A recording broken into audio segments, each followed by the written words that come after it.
Whereas offences against property have of late increased in and near the metropolis, and the local establishments of nightly watch and nightly police having been found inadequate to the prevention and detection of crime, and whereas it is expedient to substitute a new and more efficient system of police in lieu of such Peeler establishments of by nightly Patrick watch Carrol. and nightly police within the Episode 1. and to constitute an office of police. Oh, Mr. Peel, what have you done with your police act so grand, sir? It will be the cause, I have no doubt, of filling Van Diemen's land, sir. London now, believe me, sir, is overstocked with queer codes who wish the police act and you were sent to Jemmy Square Toes.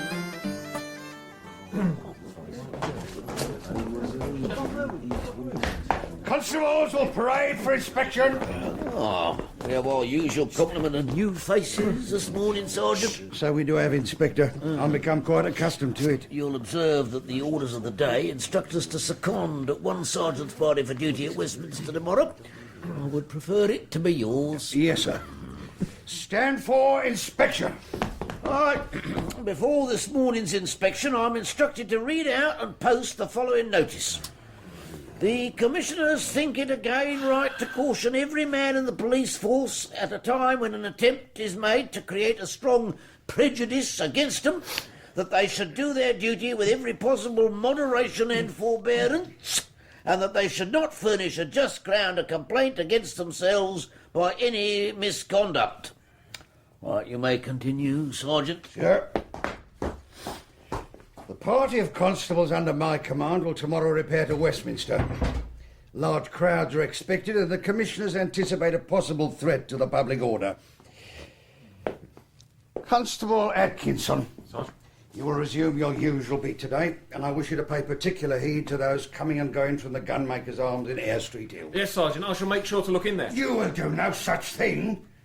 You ought by this time to know your instructions sufficiently well to be aware that you are forbidden to enter any house, and most especially a public house, save at the express wish of the householder. You'll also replace the button which your greatcoat wants before commencing duty. Yes, Sergeant. Constable Smith, usual duties for you. Smith, step out. Sir? You are drunk, Constable. No, sir. Do not presume to contradict me, Constable. It's not yet 7 o'clock in the morning and you are drunk. I'm not, sir. It's only this miserable, cold, damp weather's clogged my head so and turned my eyes already. A quartern of Geneva or a gallon of port has put the maps in your eyes, or I'm much mistaken. No, upon my soul, Sergeant, I've not had one drop of anything this week past. Well, only one glass of hot rum last night to ease the ache. Step back, Constable. Sir. Take warning. You are under the strictest observation. Mind my words. Constable Rourke, it's but your second day of duty, and yet you appear to have contracted some dreadful palsy. Keep your head still. With respect, Sergeant, it's this stock. It's so very high and stiff, a man can't hardly move his head from side to side. You must address your complaint to the Commissioners, or else to the maker, Mr. Moore of Piccadilly, I believe. Sergeant. For the present, however, I shall be quite satisfied if you'll proceed to your beat, keeping your eyes strictly to the front, and endeavour to do your duty by whatever comes to your attention in that posture. Yes, Sergeant. Constable Quinn, you appear to be respectably turned out as usual. I trust I am, Sergeant. Excepting in one particular. What have you in your coat-tail pocket, pray? My staff, sir. That's not all, I think. I have a book as well. A book, indeed. And what book is that? Your general instructions? No, sir, it's this book. This book. The works of Henry Fielding, Esquire. With an essay on his life and genius by Arthur Murphy, Esquire. Much any man named Murphy would know a genius. Volume 8, containing the first part of the history of Amelia. Do you find the possession of novels an indispensable adjunct to the performance of your duties, Quinn? No, Sergeant. However, with respect, as we are required to be in uniform at all times, on duty and off, I find it convenient to have a volume about me for when I am relieved. You will leave such rubbish in your section house in future? Yes, sir. Do you know why we are ordered to Westminster tomorrow, Constable? For the opening of Parliament, I assume, sir. Oh, you assume that, do you? Parliament has contrived to open in the past without several score of police to keep order. Now, of course, we must endure the low popish scoundrel O'Connell and Mr. Orator Hunt and the rest of the Democratic Reformist rabble. You, I'm told, hold your own views on the question of parliamentary reform. I do, sir. And what are they, pray? Or are you ashamed to state them? I am not, sir. Since you inquire, I am in favour of a moderate reform of the representation. Moderate reform? As well speak of moderate gunpowder. I'm sure your brother officers will be gratified to know that you are in a measure of sympathy with the mob who well may be attempting to break their heads before tomorrow is out. My brother officers know that I am in no sympathy whatever with anyone who threatens the public peace. Though you share their opinions. I shall do my duty as usual, sir. Mercenary, damnable, vile wretches, Peel's bloodthirsty gang. From them we can expect no mercy, for their nature, like that of their founder, is base, blood-seeking, and villainous. Well, well. And that's a relatively mild example of what's being presently circulated against our people. It cannot be said that this past summer's revolutionary events on the continent have made our tasks any easier. Yes, those regrettable upheavals have excited a large and, I fear, ill-disposed section of the populace. And the new police are of their nature our first line of defence against any consequent disturbances. It is a difficult baptism, gentlemen, for you and your men. We can none of us do anything but our duty, Sir Robert. Returning to those duties, Sir Robert, are we to take it that you are satisfied with the arrangements made for tomorrow? Entirely so, Mr. Maine. Studying over your report, I fail to see what further precautions could possibly be taken, short of cancelling the opening of Parliament altogether, a course which, naturally, could not be contemplated under any circumstances whatever. Excellent. Then we shall take up no more of the Home Secretary's time, but proceed to put our plans into effect. Perhaps, before you go, gentlemen, you will allow me to acquaint you with this passage contained in a letter which I have lately received from His Grace the Duke of Wellington. Permit me to congratulate you on the complete success of the police in London. It is impossible to see anything more respectable than they are. Having been privileged to serve under His Grace during the war against Bonaparte, I am gratified to be assured that our men enjoy his good opinion. You may depend upon it, Colonel Bowen. Having informed the Duke that the business has given me from first to last more trouble than anything I ever undertook, I also conveyed my personal opinion that his congratulations might with equal justice be directed towards your two selves. Yet I fear the success of the police in London is not so complete as the Prime Minister is pleased to believe. Leaving aside the criminal element and the political mob, large sections of the populace remain obdurately opposed to our very existence. That is, in a measure, true, Mr. Maine. But, as I've also said to the Prime Minister, the men are gaining knowledge of their duties so rapidly that I am very sanguine of the ultimate result. We really must teach people that liberty does not consist in having your house robbed by organised gangs of thieves, and in leaving the principal streets of London in the nightly possession of drunken women and vagabonds.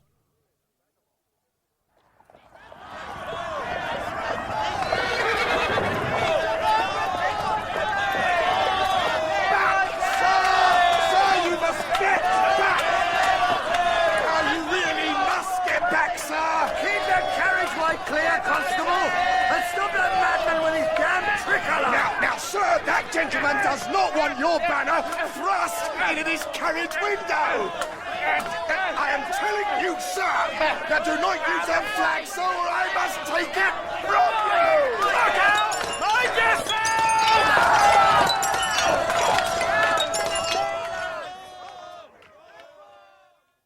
To the Reverend Mr. Hodgson, St. George's, Hanover Square. Sir, I am desired by the Commissioners of Police to acquaint you that John Hall, recommended by you for employment in the police force, has absconded with his uniform and all his appointments. Yours, etc. Yes, that'll do, Mr. Yardley. What do you make of this, Colonel?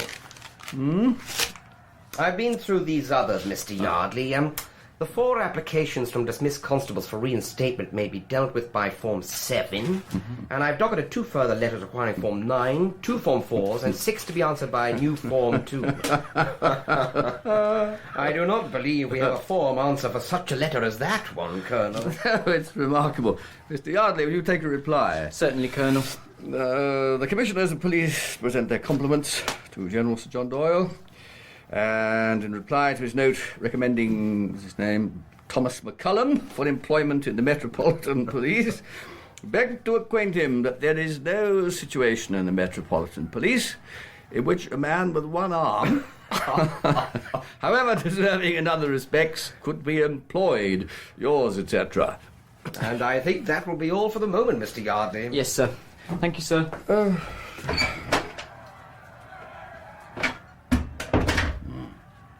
Sir Robert was naturally constrained from divulging to us any specific indications as to what we may expect, but how do you imagine today's events in Parliament will affect us, Colonel? I refer specifically to the King's speech. My friend, I shall say nothing of politics for the simple reason that I know nothing. We can, I fear, anticipate no new political developments likely to lead to any lessening of the present public excitement. Come, my dear Mayne, let us not distract ourselves with what is beyond our control. Problem by problem, detail by detail. That's the only way to proceed. I'm convinced of it. I'm sure you're right, Colonel.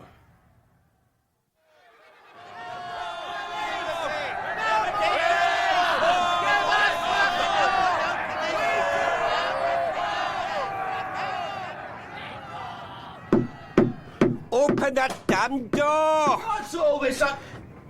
Oh, it's you, is it? Aye, me, Arthur Jenkins, as ever he was.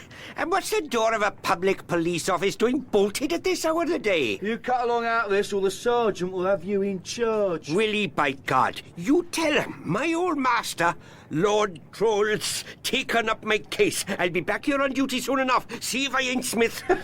If the commissioners was ever so soft as to let you back, your first day will be my last. Ow! Ow! No, out of my road, will you? Oh, yeah, begging your pardon, I'm sure, Mr. Jenkins. Oh, and if it ain't Constable Quinn, the young hero of Waterloo. Weren't so neat as usual, Constable. No need to inquire after you, Mr. Jenkins. About the same as ever. I don't change much. Oh, good day to you, Mr. Jenkins. Lummy, Quinn, you look fair not to bad. I've come away on my 2 feet, others weren't so lucky. Constable Rourke, take this one to the lock-up and leave her there till she regains her senses, if she ever had any. Yes, Sergeant, come along then, miss.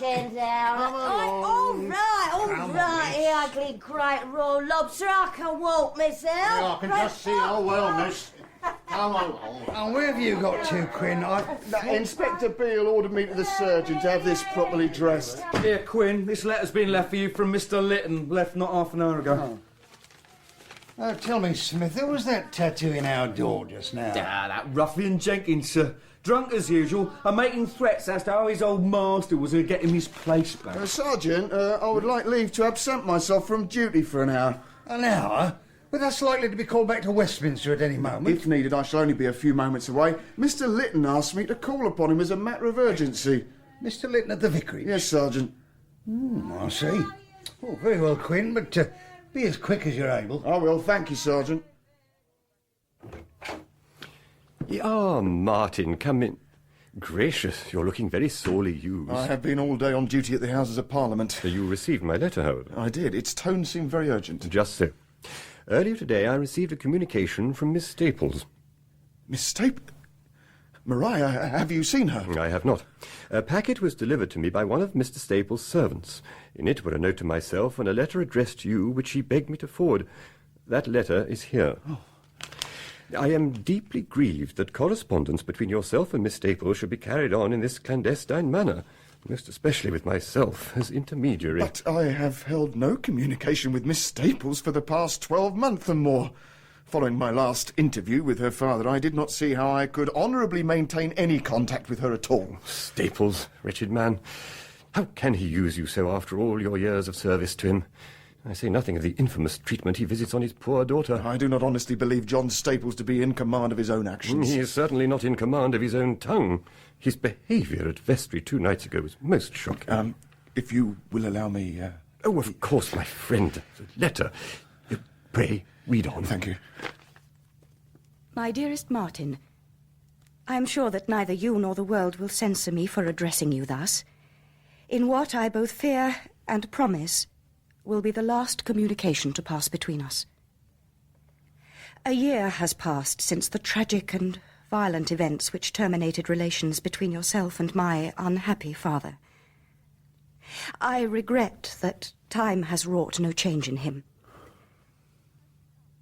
It has become the overwhelming conviction of my mind that there can be no felicitous consummation to the feelings between us. And thus I feel bound, in some formal manner, to release you from all obligations which our previous intercourse may have led you to feel toward me. I will shortly leave London for a space, and can but hope that the healing touch of time will do its work for me as it has not for my father.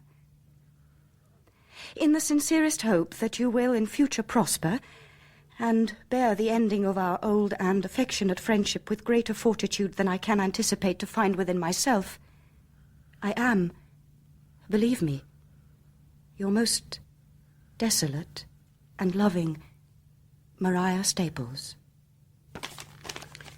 And what, if I do not intrude, does Miss Staples say? She says that she is leaving London for a time. And is that all? Why, yes, that's the burden of her letter.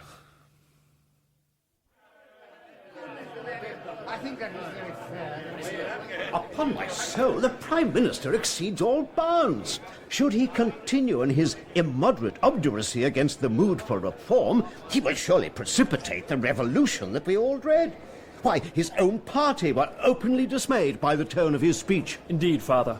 When His Grace took aim at their lordships and assured them that he had never heard or read anything which could satisfy him that the state of the representation could be improved, I declare the Foreign Secretary had as great difficulty in concealing his chagrin as I myself had in suppressing my supreme amusement. My boy, allow me to observe that while I found much in the Prime Minister's remarks to excite disquiet and distress, I cannot say that amusement formed any considerable part of my reaction. Oh, come, Father. You are aware that as a general thing I would regard laudanum to be as rousing as a bathe in cold brine when compared to the experience of listening to their lordships' ululations on the subject of reform. But what entertainment could surpass the sight of Lord Grey's face becoming so singularly appropriate to his name, as the Duke told him that the legislature and the system of representation possessed the full and entire confidence of the country? Why, Grimaldi never gave a more droll performance. You are perverse, sir. I doubt the drollery which you affect to perceive will much strike the public at large. The mob, you mean? I am sure that when Hunt and O'Connell have set this hare into the streets, the rabble will be after it like coursing hounds. Thus providing a double setback to our hopes of reasonable reform. Ah, well, do not let it prey upon your mind, Father. I certainly shan't. And now I fear I must take my leave of you for the present. Perhaps you will be so good as to dine with us tonight? Impossible, Father. I have an engagement. Devilish long-standing. Can't be avoided. I shall at least convey your duty to your mother. Oh, my duty to Mamma, to be sure, Father. To be sure.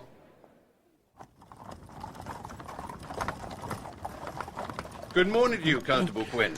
Mr. Morley, you come upon me out of this mist quite like a ghost. No, Jeremiah Morley remains but flesh and blood. Indeed, perhaps too much so in a matter of the flesh.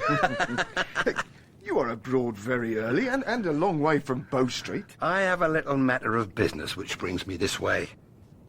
But, is not Northampton Square rather out of your way, A little, yes. My former employer, Mr. Staples, has his house just there on the far side. I had thought, you will excuse my mentioning the subject, that feelings between yourself and Mr. Staples were not such as would lead you to go out of your way to pass his house. There's another reason, perhaps? No. The last time Mr. Staples and I met, I am sorry to say, blows were exchanged. It is undoubtedly a foolish thing, but I do not suffer Mr. Staples to imagine that I in any way avoid him on that account. I see. But you've not told me what brings you so far afield, Mr. Morley. If you will look over my shoulder, Constable, You will observe the premises of Mr. Reed, who was lately set up in business as a printer hereabouts. Are you as yet acquainted with this man? I have seen him once or twice. He seems respectable enough. Oh, you gained that impression. An erroneous one, I fear. Have you observed anything of note about Mr. Reed? Now, curiously, Mr. Morley, I have. The first time I became aware of him as a new occupant of those premises, I chanced to see him handing a remarkably handsome woman into a carriage which was standing outside his door. Both the lady and the equipage were so unusually fashionable for this part of the town that I could not but take notice. I would stake a large sum on there having been a letter G painted on the side of this fashionable lady's carriage. Yes. Mrs. Gascoigne. Mrs. Gascoigne, but not the notorious courtesan. Hush, Constable. Do not take all the gossip of the town to be gospel. Now, let me return your attention to the newly established Mr. Reed, who is readily known to those in the circles best acquainted with him as Peter the Scriver. Now, the man began as a solicitor's clerk, although he has worked apparently for some years as a general hackney writer, journeyman scrivener and professional composer of begging letters. He's also been, to my certain knowledge, an embezzler, a forger, and now, I have reason to believe, a conspirator at blackmail. Now, watch him, Constable, if the occasion arises, and report to me anything you might think relevant to my inquiries. Gladly, my duties permitting. But tell me, Mr. Morley, is yours an official Bow Street inquiry? No. I'm retained privately in the matter. Oh, indeed. Yes.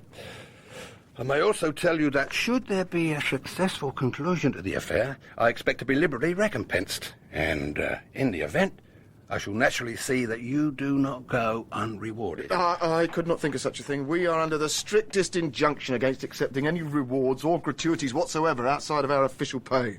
Were I to do so, I should be dismissed instantly. Your official pay and man's nature being what they are, I cannot admire that as a system for retaining the ablest and most energetic men in the new force. Come, be candid. Do you not regret that you did not re-enlist in the army instead? I do not. In any event, to admit such regrets would show ingratitude to the friend who first put me in the way of applying for my present position. I need not remind you of our first meeting, I think. No, indeed. No, you do not. The memory of that horrible blaze and the pitiful creatures who died in it haunt my dreams to this hour. I have never scrupled to say that your conduct on that occasion led me to form the opinion that you were a singularly likely man. And I'm now of the opinion that you are indeed perhaps too likely a man for your present service. You still do not much admire the new police then, Mr. Morley? Oh, they're all very well for sweeping away the drunkards and the harlots and for keeping the rabble at bay. But for genuine police work such as we at Bow Street perform, no, they simply won't answer. And of what does this genuine police work consist? Well, such a matter has brought me in your way this morning. Oh, thief-taking? Oh, I trust we've come a long way since the days of Jonathan Wild.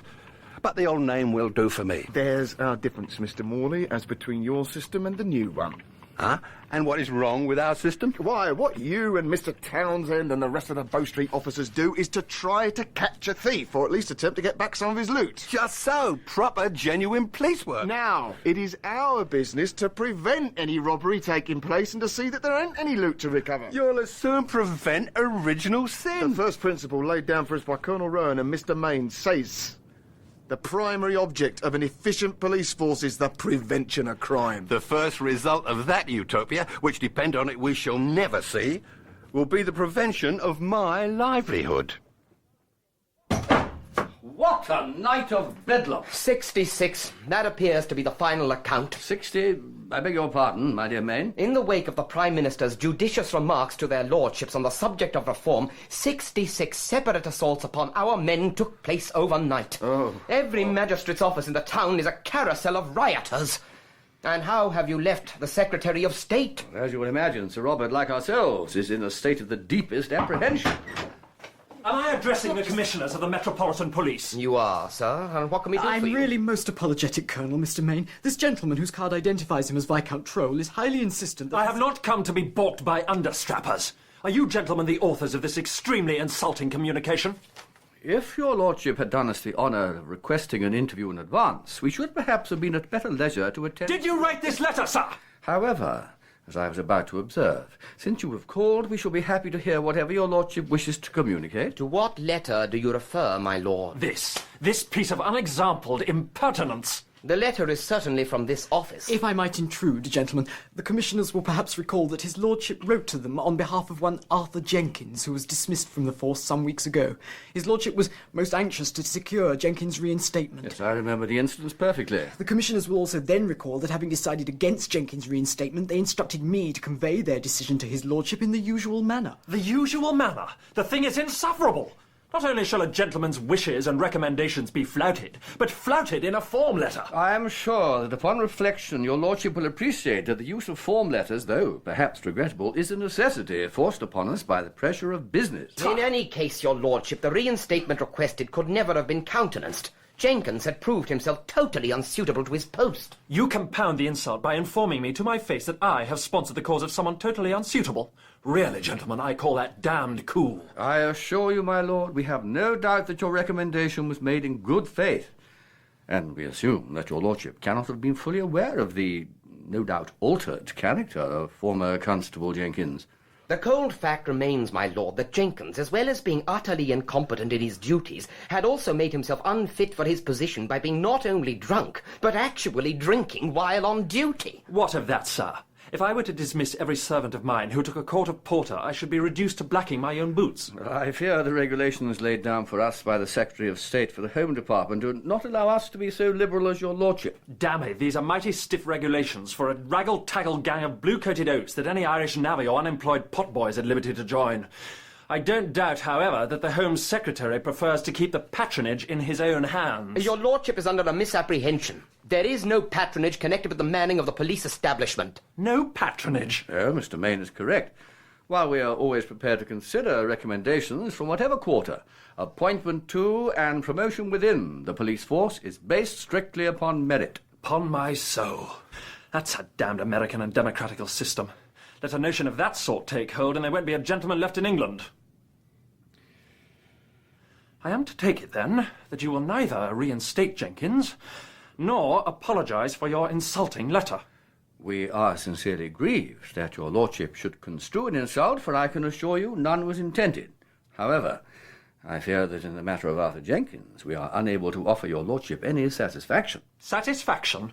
My God, such usage tempts me to demand satisfaction of another kind. If I take your lordship's meaning correctly, I must inform you that Colonel Rowan and myself are sworn magistrates charged with keeping the king's peace. Do you know my father, gentlemen? I have not the honour of Lord Laverton's acquaintance, but I must, of course, be aware of so eminent a gentleman's existence. He shall hear of this matter, and you shall hear more of it.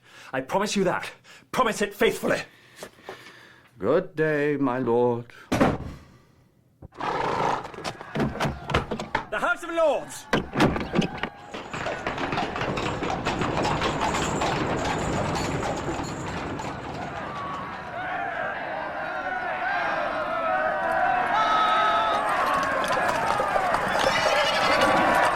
Why do you stop? The constable's blocking the way, my lord. Drive on! Run the insolent car into the mud if you don't move. Hold those horses! The road is blocked at present! Drive on, I say! Don't you hear my master, Peeler? Let loose those horses! Only when the way is clear! Sweep that swine out of my road! Daniel, James, down and at I warn you to stand back! You're one more in that stick against three of us, Peeler!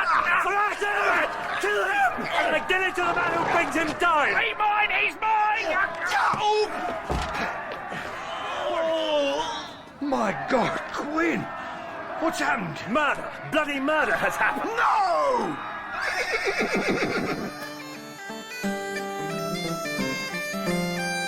Oh, Mr. Peel. That was episode 1 of Peeler by Patrick Carrol, with Mick Ford as Martin Quinn, James Booth as Jeremiah Morley, Norman Jones as Sir Robert Peel, and Richard E. Grant as Lord Troll. Peter Jeffrey played Colonel Rowan, and Killian McKenna Richard Mayne. Other parts were played by Joanna Myers, Ronald Herdman, Timothy Bateson, Alan Barker, Mark Straker, James Green, Richard Pearce, Ian Lindsay, and Timothy Carlton. The singer was Martin Carthy. Peeler was directed by Janet Whittaker. You Thompson cherry Charlie's now lament, the Charlie's now will queer you. For Mr. Peel's new watchman will be far too strong to fear you.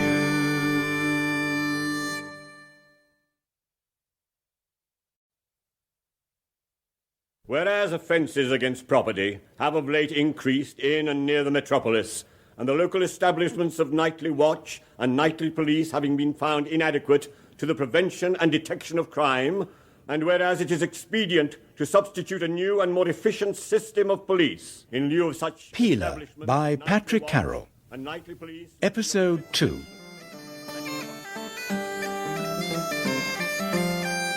Oh, Mr. Peel, what have you done with your police act so grand, sir? It will be the cause, I have no doubt, of filling Van Diemen's land, sir. London now, believe me, sir, is overstocked with queer codes who wish the police act and you were sent to Jimmy Square Toes. But in the name of common sense and common humanity, we call upon Englishmen to abstain from outrageous violence against their fellow countrymen who are merely acting in the faithful discharge of the duties imposed on them. So speaks the Thunderer. I can see that the tone marks a progress, although the sentiments are only what any decently disposed person must espouse. Well, let us count such blessings as we are permitted. If we may presently prevail upon this same august organ to cease printing false and biased reports of our people's conduct, we shall be a good step forward. Good morning, Mr. Yardley. Good morning, Mr. May. Colonel Rowan. Ah, Mr. Yardley, you look, if you'll forgive my saying so, rather harassed for so early an hour. I confess to feeling a little more harassed than usual, sir. Well, I'm sure you'll bear up nobly. Yes, Colonel, thank you. I merely wish to say that I have dispatched the precautionary letters to the gas companies. Yes, I can imagine nothing more cunningly designed to exacerbate our present difficulties than that the town should be plunged into sudden darkness. I've also been handed copies of these handbills, which are being widely distributed about the streets. Ah. Liberty or death, Englishmen, Britons, and honest men. The time has at length arrived. All London meets on Tuesday. Come armed. Oh. We assure you from ocular demonstration that 6,000 cutlasses have been removed from the Tower for the use of Peel's bloody gang. Ocular demonstration, indeed. Still, it's no more than we've become used to. Was that all, Mr. Yardley? Yes, sir, beyond mentioning that the commissioners will recall that they have an appointment today with Mr. Place. Why, so we do. Events have been so pressing, I'd forgotten. We'll be pleased to see Mr. Place when he calls. Thank you, Mr. Yardley. I confess to some curiosity as to why the notorious radical tailor of Charing Cross wishes to call upon the commissioners of police. As we had occasion to observe only a moment ago, it doesn't do to believe everything one reads about any individual in the public prints. Be so good as to close that door, Sergeant Dutton. Yes, sir. Go on.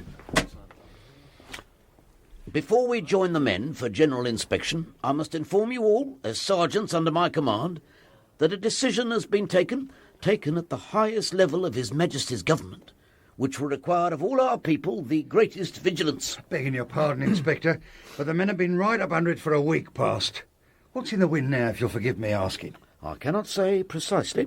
The Secretary of State will make a statement in Parliament this afternoon. However, late yesterday evening, Sunday, superintendents of all divisions were notified by the commissioners that every single man in the force was to be put upon immediate and urgent requisition for duty. Oh, no. Further orders may be expected in the course of the day. And in the meanwhile, Inspector? We must carry on our usual duties. I leave every sergeant to prepare his constables for the situation in such a way as to put them in a state of readiness, but not of excitement. Bolt? Yes, my lord. Your lordship's coffee. Well diluted with brandy, I trust. Yes, my lord. Mr. Lytton called a short while ago and left his card. He's a reverend gentleman. Damnably early hour for soliciting subscriptions. Why can't the reverend gentleman do as the others and carry on his cadging by letter? Mr. Lytton was not seeking contributions, my lord. What the devil did he want in that case? The gentleman was desirous to ascertain the condition of Squires, your lordship's coachman. What conceivable business is that of Mr. Lytton's, pray? I could not undertake to say, my lord. As with bow legs in a sailor, impertinence is the occupational affliction of all clergymen. And what did you convey to Mr. Lytton concerning Squires? I referred him to Mr. Nettles, the surgeon. And what is his opinion? Squires remains very ill. He has not yet regained consciousness. Poor devil. Inform Mr. Nettles and Squires, should he come to himself, that his master has made suitable inquiries as to his condition. Yes, my lord. And we've again had complaint from Mr. Bunn in Leather Lane that the costers continue to block his doorway at night with their barrows. Our legal position in the matter is not altogether clear. Are you attending, Constable Quinn? I beg your pardon, Sergeant. I do find myself thinking of something else. This is not the day to send your wits a wool gathering. Had I not your previous conduct as evidence to the contrary, I should suspect that you were the worse for drink this morning. And is it your intention to grow a beard, Constable? No, sir, no. I've not had the opportunity to shave myself. You had best make an opportunity. Yes, sir. What has it come over you these past few days? You ain't still fretted over that coachman or Lord whatever his name is? I am, but, well, not fretted exactly, but it's a hard thing to kill a man, or even nearly so. Oh, wouldn't he have served you the same? Didn't he try? Yes, sir, but it is still an awful thing to kill a man. Oh, I couldn't say, never having done such a thing. I have, and I tell you it is. Why, that was in the war. And if this wretched coachman die, it'll be just the same as if it were in a war. How do I come to be at war with my own people? Gentlemen, Mr. Francis Place. Good day, Mr. Place. Good day, gentlemen. I trust that despite the present public mood, I see you well. Yeah, pray, be seated, Mr. Place. And do us the honour of informing us in what way we may be of service to you. Thank you, Colonel. But before I come to my primary purpose in calling, might I inquire if you received the books I took the liberty of sending? We did, Mr. Place. It was exceedingly kind of you to trouble. And what did you make of them, Ah, well, you'll appreciate that we've enjoyed but little leisure for study of late. In consequence, I've been able to give only fleeting attention to the volumes you sent. Now, for my part, Mr. Place, I have already some acquaintance with the works of Mr. Bentham and his followers. I must allow that there is much of value in them. Oh, I'm happy to hear you say so. However, as to the late but no less egregious Mr. Payne... Yes, I don't conceal from you my opinion that Citizen Payne's Jacobinism is rather strong for my blood.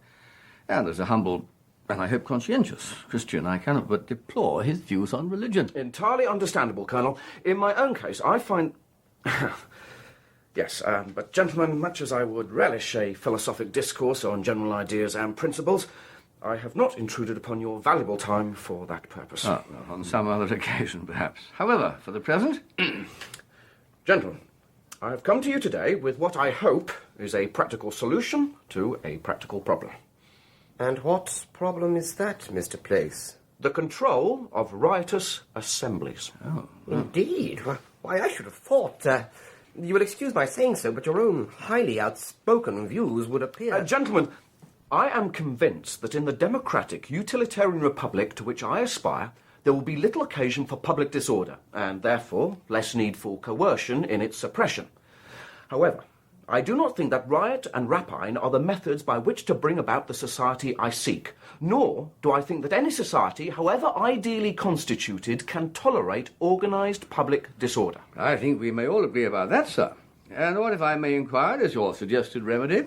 I had occasion, as who has not, to witness the disturbances of last week following the Prime Minister's extremely ill-judged remarks to their lordships. Ah, yes. It is the height of presumption in me to say so to so distinguished a soldier as Colonel Rowan of the 52nd, but, in my humble opinion, the tactics presently employed by your men in such situations are misguided and futile. Indeed? How so, Mr. Place?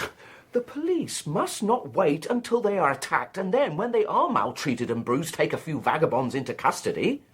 As soon as the inspectors see a mob prepared to make an attack, they should lead their men on, staves drawn, and thrash those who compose the mob as long as they remain together, but to take none into custody.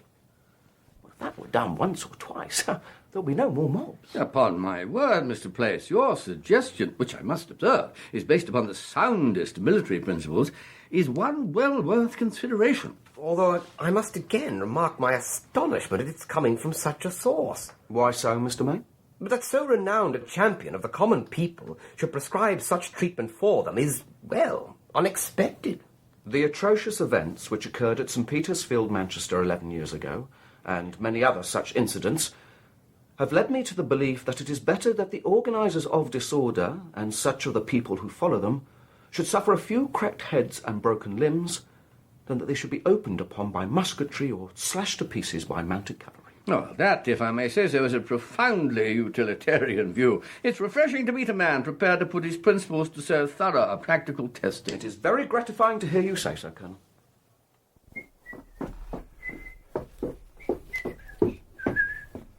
Good day to you, Screever. What?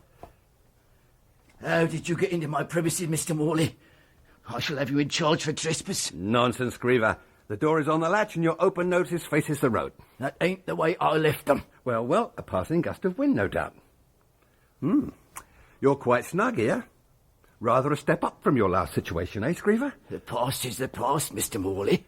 Whatever I may have been, or you thought me to be, I am now a printer in a respectable way of trade. Quite turned over the new leaf, have you, Screever? Or, must I call you Mr. Reed now? You must consult your own conscience as to that, Mr. Morley. Here, where are you going? Why, I thought you'd embrace the opportunity to show an old acquaintance over your new and high, respectable place of business. Mr. Morley, please, no. Oh. This is handsome machinery, Mr. Reed. The very best and latest designs. Newest improvement. Cleans itself and recites passages from the classics, I shouldn't wonder. Well, it don't do to skimp at the outset of an enterprise. No, indeed not, no. Quite a block of capital tied up in these presses. Not all your own, surely. Well, as you mention it, Mr. Morley, I've been fortunate in attracting a principal who has advanced a liberal sum towards the business. Oh, of course you have. And who might this principal be? I couldn't divulge that, Mr. Morley. And what use have you been making of these mechanical wonders? Visiting card for Mrs. Boyce of Bowling Green Lane? Advertisement for Messrs. Aston & Co., iron founders of Pentonville? And why? What is this, Screever? Yeah, what you got there? Sedition, Screever. Rank sedition, or I mistook. Why?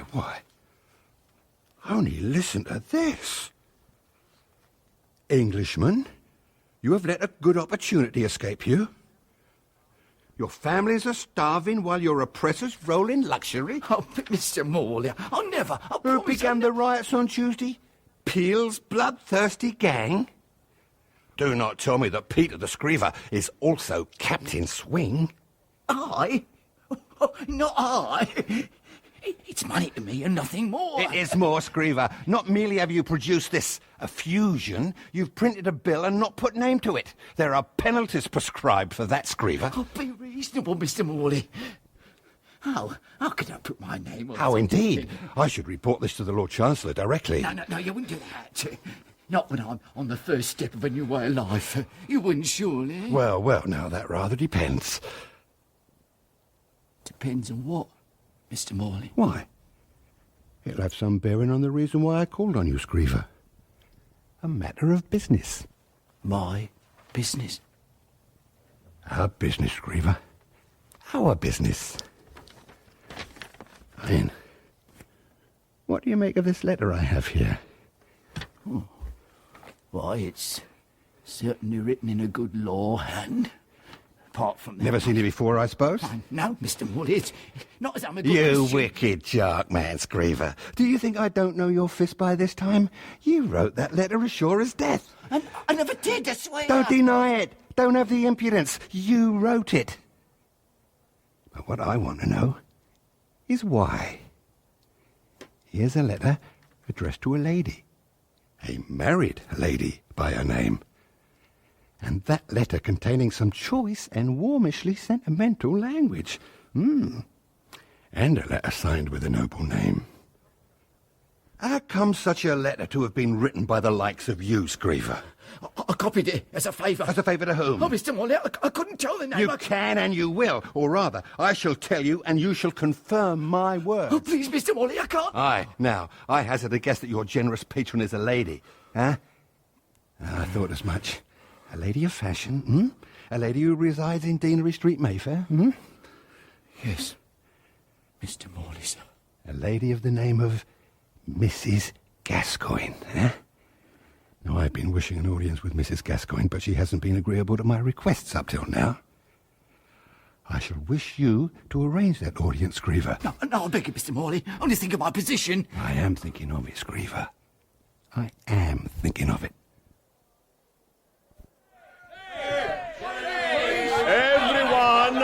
Everyone is aware that there exists in the public mind considerable excitement against those authorities which have been appointed under the sanction of the House. I allude, of course, to the body known as the New Police. I am sorry to be obliged to inform the House that in the course of Saturday and Sunday last, the most industrious attempts were made to inflame the public mind against the new police. Thousands of printed handbills were circulated to that end.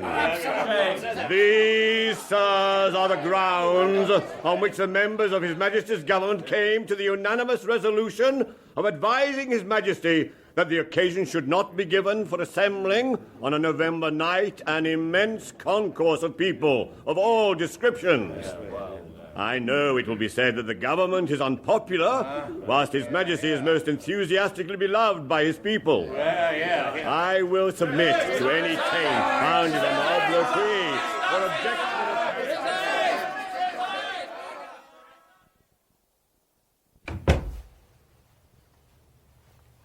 Father, I have come to take my leave of you. Father, did you not hear? You come to take your leave of me. Take it. And will you not wish me Godspeed? Godspeed? The angel mail has speed enough for you and more to take an ungrateful baggage from our proper home. Oh, Father! Don't snivel at me. Go on, off with you. I have left instructions with Mrs. Gregory as to your particular arrangement. Left instructions? Left your senses and any sense of duty you ever had, and that ain't much. How can you say so, Father? Deserting your home and duties to go off to skulk and idle with your minxish cousin, where you spend the day blackguarding your father behind his back, when you ain't reading those filthy books. Merciful heavens, Father, you cannot begrudge me a brief holiday. In the country, not far away. In God's name, simply to recover my health and spirits. Your health and spirits? You lost 'em here. How is it you can't find 'em here? I believe you know the answer to that. Aye, Martin. But no, I forbid the mention of that thankless ruffian's name by anyone else in my house. I shan't dirty my own tongue with it. You are cruel, Father. It is not natural. Cruel, am I? Was it cruel in me to take liberties with my master? Was it unnatural in me to carp and cavil at that master's very intent and action? Or was it cruel and unnatural that when reminded of his place, that servant should strike his master? You know who struck the first blow. And why would I not? Was I to be served so by a hypocritical scoundrel, one half my age? He served you faithfully for 11 years. Did he? And did he serve me faithfully at the end? More so then than ever. Could you but see it? Go off with you, if you're going. If I'm not to have a dutiful child, I shall at least have my house to myself. Goodbye, Father. I shall write soon. Don't trouble yourself. Are you ready, Quinn? I am, though it's strange being in mufti after a year in which I've spent scarcely a day out of uniform. Well, even with a common beaver and a new greatcoat, you're still a constable. Now, carry out your instructions and then come to join us at Charing Cross. Yes, Sergeant. Now, before you go, Quinn, you better have this letter. It's from Mr. Lytton. Thank you, Sergeant. Constables, away at a quick march! My dear Martin, I have only this moment returned from the house of Mr. Nettles, the surgeon attending upon the coachman Squires. I am thankful to be able to inform you that Squires regained consciousness some hours ago. He remains but poorly. However, Mr. Nettles assures me that he will be fully recovered in time. In haste, Charles Lytton. Thank God. People of England! Arouse yourselves!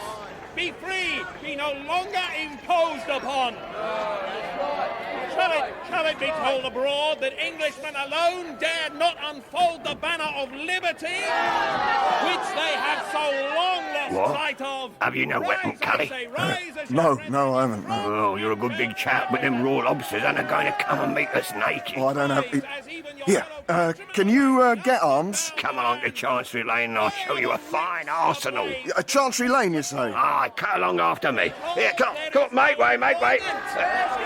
Are you one of the... here, now, where he's gone to?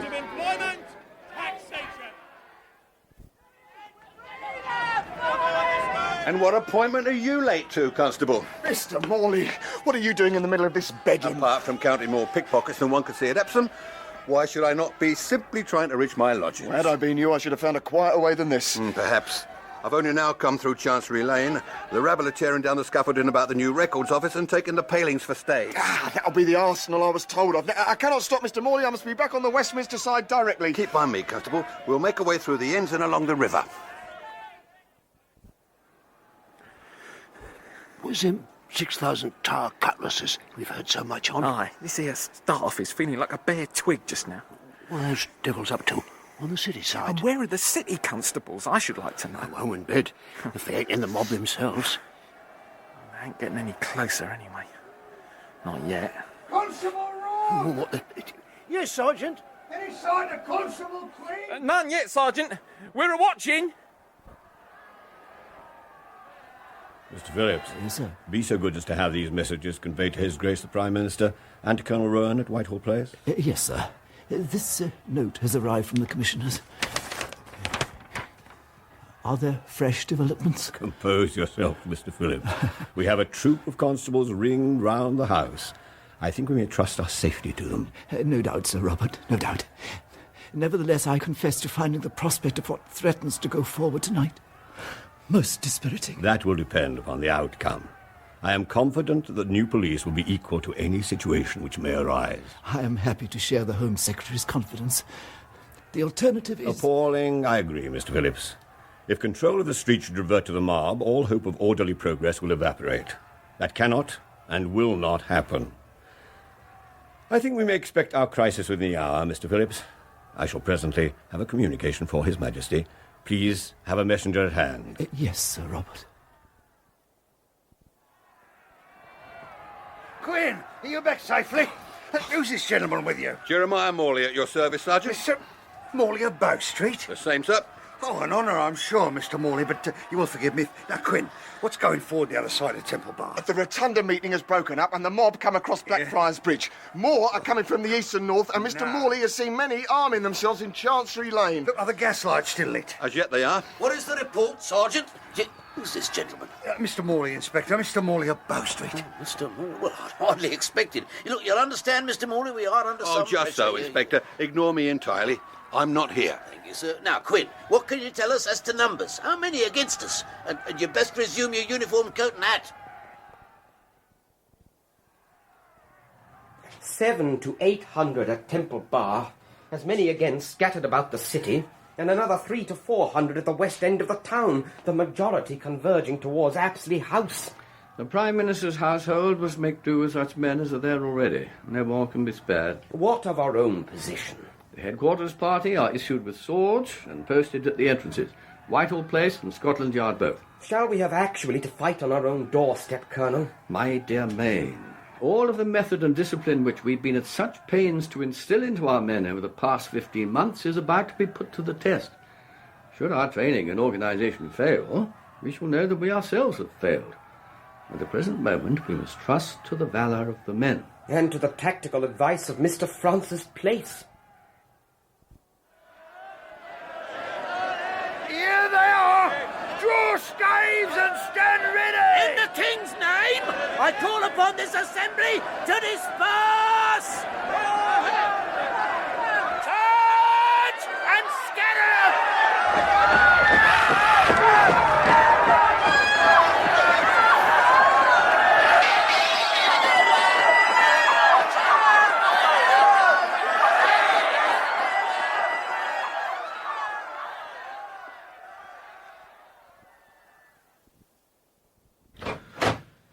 Viscount Troll, gentlemen.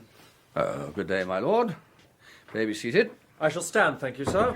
The method of this proceeding is already rather too informal for my taste. As you wish, my lord. Police Constable number 47, G Division, Quinn. Sir. I recognise the blackguard. Constable, you are aware that this gentleman has been in communication with this office concerning your conduct?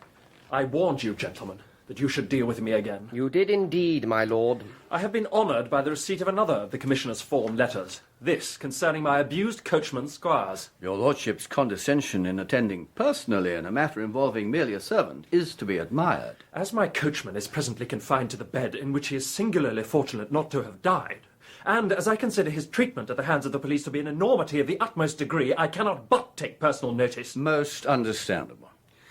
Constable Quinn, as you are also aware, whenever the commissioners receive a complaint concerning a member of the police force, the complainant is invited either to raise an action against the man involved or to attend here in order to confront that member of the police and to present his case and witnesses to the consideration of Mr. Maine and myself. And by universal opinion, with which I am in complete agreement, a damned un-English, Star Chamber Inquisition it is. I have heard that view expressed, my lord, and as a lawyer I only observe that our justice, imperfect as it may be, is certainly quicker and more economically obtained than that on offer elsewhere, although, as Colonel Rowan has said, the choice of tribunal is entirely that of the complainant. Come, gentlemen, let us get on, if you please. This minion of yours has viciously assaulted my coachman and very nearly killed him. There can be no dispute in the matter. I witnessed the entire incident myself. Constable Quinn. I cannot deny inflicting the injuries in question. I am deeply grieved to have been forced to do so. Forced? Upon my soul. Is there a general instruction requiring your men to break the heads of all the populace? I was attacked in the course of my duties by his lordship's coachman and 2 other of his servants. I had no choice but to defend myself. And I will respectfully add that his lordship was not an entirely passive witness. How so, Constable? As I recollect his words, his lordship cried out to his servants, "Thrash him, kill him." And he offered a reward to the man that should bring me down. Upon my word, Lord Trowell. It's a despicable lie. I said no such words. Constable, will you stand by what you have just said under oath? I will, and if necessary, I will bring brother officers to witness the truth of what I say. Brother officers? Gentlemen, I insist that this callous ruffian be visited with the severest punishment available. I fear, my lord, that nothing I have heard today would justify me in such a course. You are, I see, dedicated and determined to insult me. I have given you my word as a gentleman and peer of the realm, and you refuse to take it against that of a common constable. I know from my own experience and observation that Constable Quinn is not a common constable. However, even if he were the commonest of constables, I should be no less inclined to believe his word, all else being equal, than I would that of the Archbishop of Canterbury. We shall see if a proper court of law shall be so easily imposed upon. Good day. Constable, you're aware of what must now go forward? I think so, sir. The coachman Squires will almost certainly, at the instigation of his master, bring an action against you for assault, or worse. And I fear that your only recourse will be to bring a countercharge. Yes, I quite see that, sir. That countercharge must be brought in your own name, and we sadly can offer you scant practical aid in the matter. We'll do all in our power to prevail upon the Secretary of State for some relief of a pecuniary nature. But that, and our moral support aside, you must enter the courtroom as naked and in as lonely a condition as any Daniel entering into the lion's den.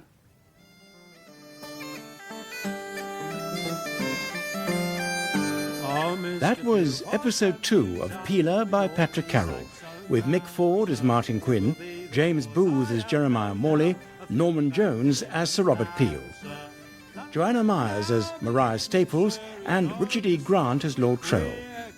Peter Jeffrey played Colonel Rowan, and Killian McKenna Richard Maine. Peter the Screever was played by Fraser Carr, and Francis Place by Mark Straker. Other parts were played by Timothy Bateson, Richard Pearce, Ian Lindsay, James Green, Alan Barker, Timothy Carlton, and Ronald Herdman. The singer was Martin Carthy. Peeler was directed by Janet Whittaker. Charlie's now will queer you, for Mr. Peel's new watchman will be far too strong to fear you.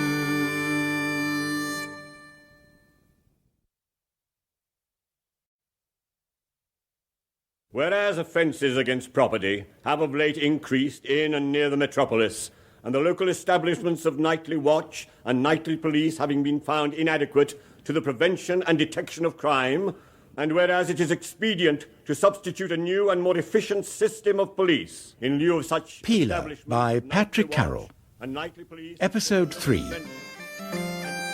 Oh, Mr. Peel, what have you done with your police act so grand, sir? It will be the cause, I have no doubt, of filling Van Diemen's land, sir. London now, believe me, sir, is overstocked with queer codes who wish the police act and you were sent to Jimmy Square Toes.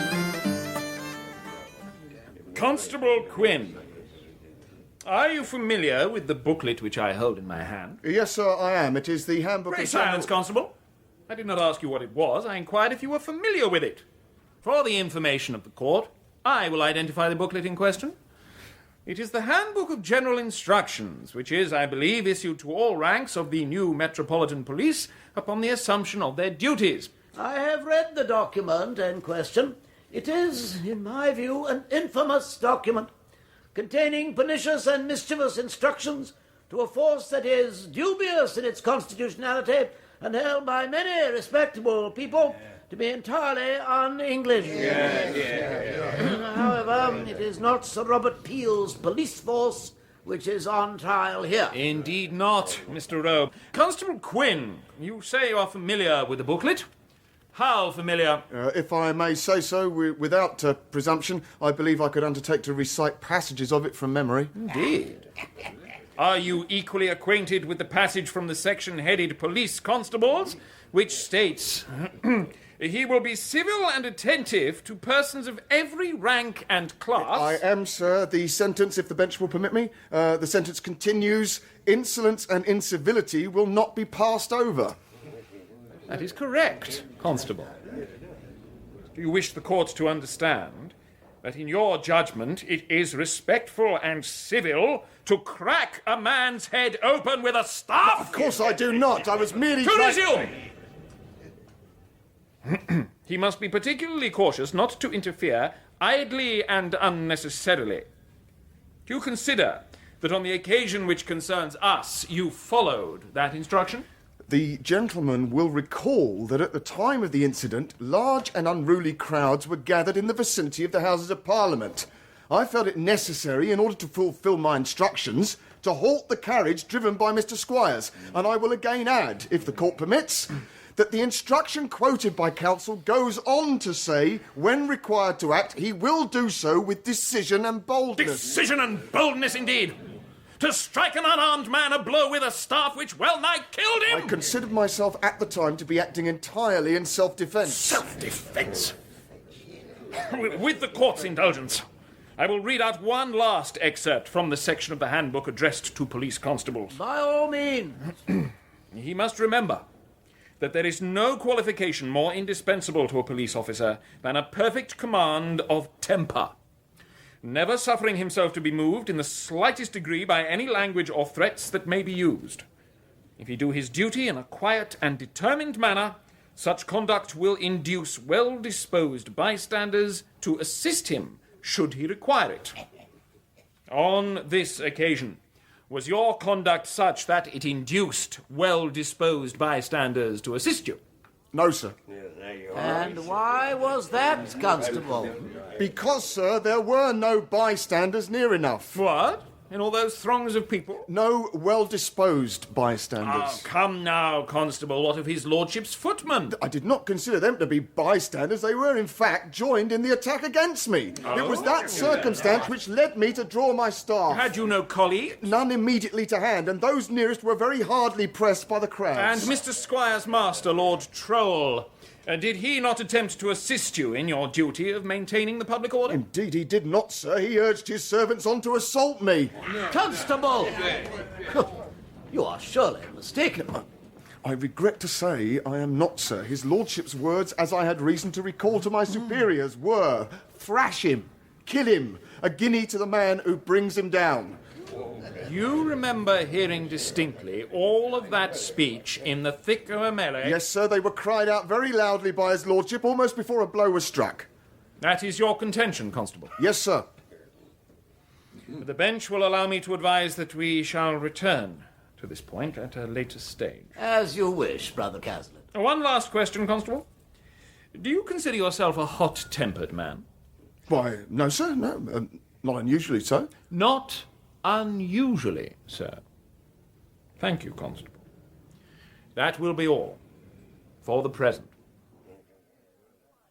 Why, what is it? What has occurred? They are out, sir. Defeated by 29 votes on the Chancellor's civil list motion. The Ministry is defeated. Wellington must resign and Peel with him. I felt it my duty to wait upon the King, and humbly and respectfully to inform His Majesty that I perceive it is no longer in my power to undertake the administration of public affairs, either with satisfaction to my own feelings or with perfect advantage to the country. Sir, His Majesty has been graciously pleased to accept the resignation thus tendered on my part. Ah, Mr. Reed, punctual to your time as usual. I observe that you are not alone, Mr. Reed. A thousand apologies, Mrs. Gascoigne, but this gentleman was most insistent that I introduce him. Indeed. And who is the extremely insistent gentleman? Jeremiah Morley, ma'am, at your service. Mr. Morley of Bow Street. I cannot conceive in what way Mr. Morley could possibly hope to profit from an interview with me. I recollect that I tried to convey as much to the gentleman when he addressed himself to me not long ago. You do yourself an injustice, ma'am. No man could fail to profit from the privilege of your society. And conversation. How very gallant. But I'm sure you are quite mistaken, sir. Mr. Morley of Bow Street is, or so I am told, a considerable public figure, deeply immersed in the great tide of events and affairs, while I, as one can see, am quite retired here from the world and society. Again, you are too modest, ma'am. The name of Mrs. Gascoigne is a byword for everything, of course, that is elegant and refined. Am I not right, Screever? Really, Mr. Morley, how am I to reply? I am sure you will allow Mr. Reed to excuse himself, while you, sir, explain the purpose of your visit. That will be unnecessary, Mrs. Gascoigne. Mr. Reed's place is here. And whatever else may be said of Mr. Reed, he always knows his place. I hope I do, Mr. Morley. Ma'am, you are acquainted with Mrs. Abrahams, widow of Mr. Joseph Abrahams, late of Ely Place, Charterhouse Street? Am I, sir? Come, Mrs. Gascoigne. The lady's been observed coming to and going from this house on more than one occasion. Indeed. And how does so respectable-sounding a lady come to have her movements noted by an officer of Bow Street? By conducting herself in such a manner as to become the object of deepest concern to her family. What has such conduct to do with me, pray? That is what I'm anxious to discover. Be so good as to tell me what purposes Mrs. Abraham's visits to this house. Come, ma'am, I will know at the last. Why, sir, as I'm sure you are aware, I am myself a widowed lady. The late Mr. Gascoigne did not die a rich man. In order, therefore, to eke out my very meagre resources, I have allowed myself to become available for a modest fee to certain respectable ladies as an adviser in matters of personal health and toilette. Indeed, ma'am. Yes, sir. I trust I do not flatter myself when I say that I have acquired an extensive knowledge and perfected divers techniques which allow me to help ladies who are, like myself, past the first blush, to retain and enhance those gifts which nature bestows in youth and sadly repossesses as we grow older. A useful and highly altruistic occupation, ma'am. I do not doubt that you bring great comfort to those ladies who avail themselves of your, ministrations. And to their husbands, eh? Quite so, Mr. Reed. But as Mr. Morley tells us, Mrs. Abrahams has no husband. True, she has not. Had she, the circumstances would be more distressing to a family than they are even now. What circumstances, Mr. Morley, if I may inquire? Those of a lady being in receipt of several letters from a young gentleman of title. Letters so ardent and indecorous in their language that, referring as they do to an entirely unacknowledged intimacy, they must compromise the lady in the most serious manner. Sir, while I admit to some slight professional acquaintance with Mrs. Abrahams, I fail to see what the lady's correspondence, however regrettable, has to do with me. Mrs. Gascoigne, those letters are addressed in care of this house. I can hardly be held responsible for that. Ma'am, those letters refer to you personally, in terms which imply your knowledge of, nay, your complicity in the liaison. You are ridiculous, sir. Entirely absurd. And those letters, despite bearing the signature of another name, were in fact written by our friend Mr. Reed. Am I not right, Screever? Really, Mr. Morley, I've already explained that I undertook the copying of those letters as a favour. And I ask you again, Screever, a favour for whom? For Mrs. Gascoigne? Not for me, Mr. Morley, most decidedly not for me. I cannot say, Mr. Morley. Sir, I assure you that I am entirely ignorant of any letters to or from Mrs. Abrahams. I know nothing of their contents or provenance. And now I must ask you to leave me. As you wish, ma'am. With no provable facts in contradiction, I must naturally accept your assertion. That is a mercy at the least. However, I do not scruple to say that I shall be continuing in the matter, and that it may be necessary for me to wait upon you again, ma'am. I trust I shall encounter no obstacles should the occasion arise. Most assuredly not, Mr. Morley. Good day. Extraordinarily handsome and elegant woman, Screever. Oh, very, yes, sir. Everything about the lady evinces the most perfectly refined taste. I particularly admired the very fine cameo brooch she wore at her bosom. The brooch? Oh, yeah, the brooch, to be sure. Very fine. I doubt one could find its duplicate in all of London.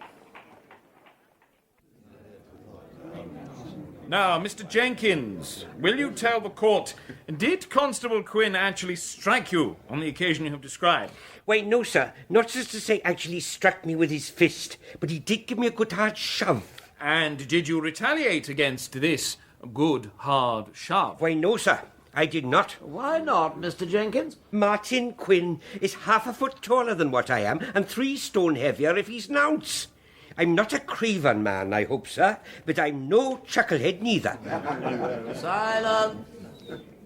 Brother Caslett, if you have concluded, perhaps you will permit me... By all means, Mr. Rowe. Constable Quinn, as you are unrepresented, do you wish the bench to ask witness any questions? Oh, yes, sir. You might ask Mr. Jenkins how much he'd had to drink the morning he's spoken of, what damage he did to our section house that day, and what terms of threatening abuse he used to me before I pushed him away.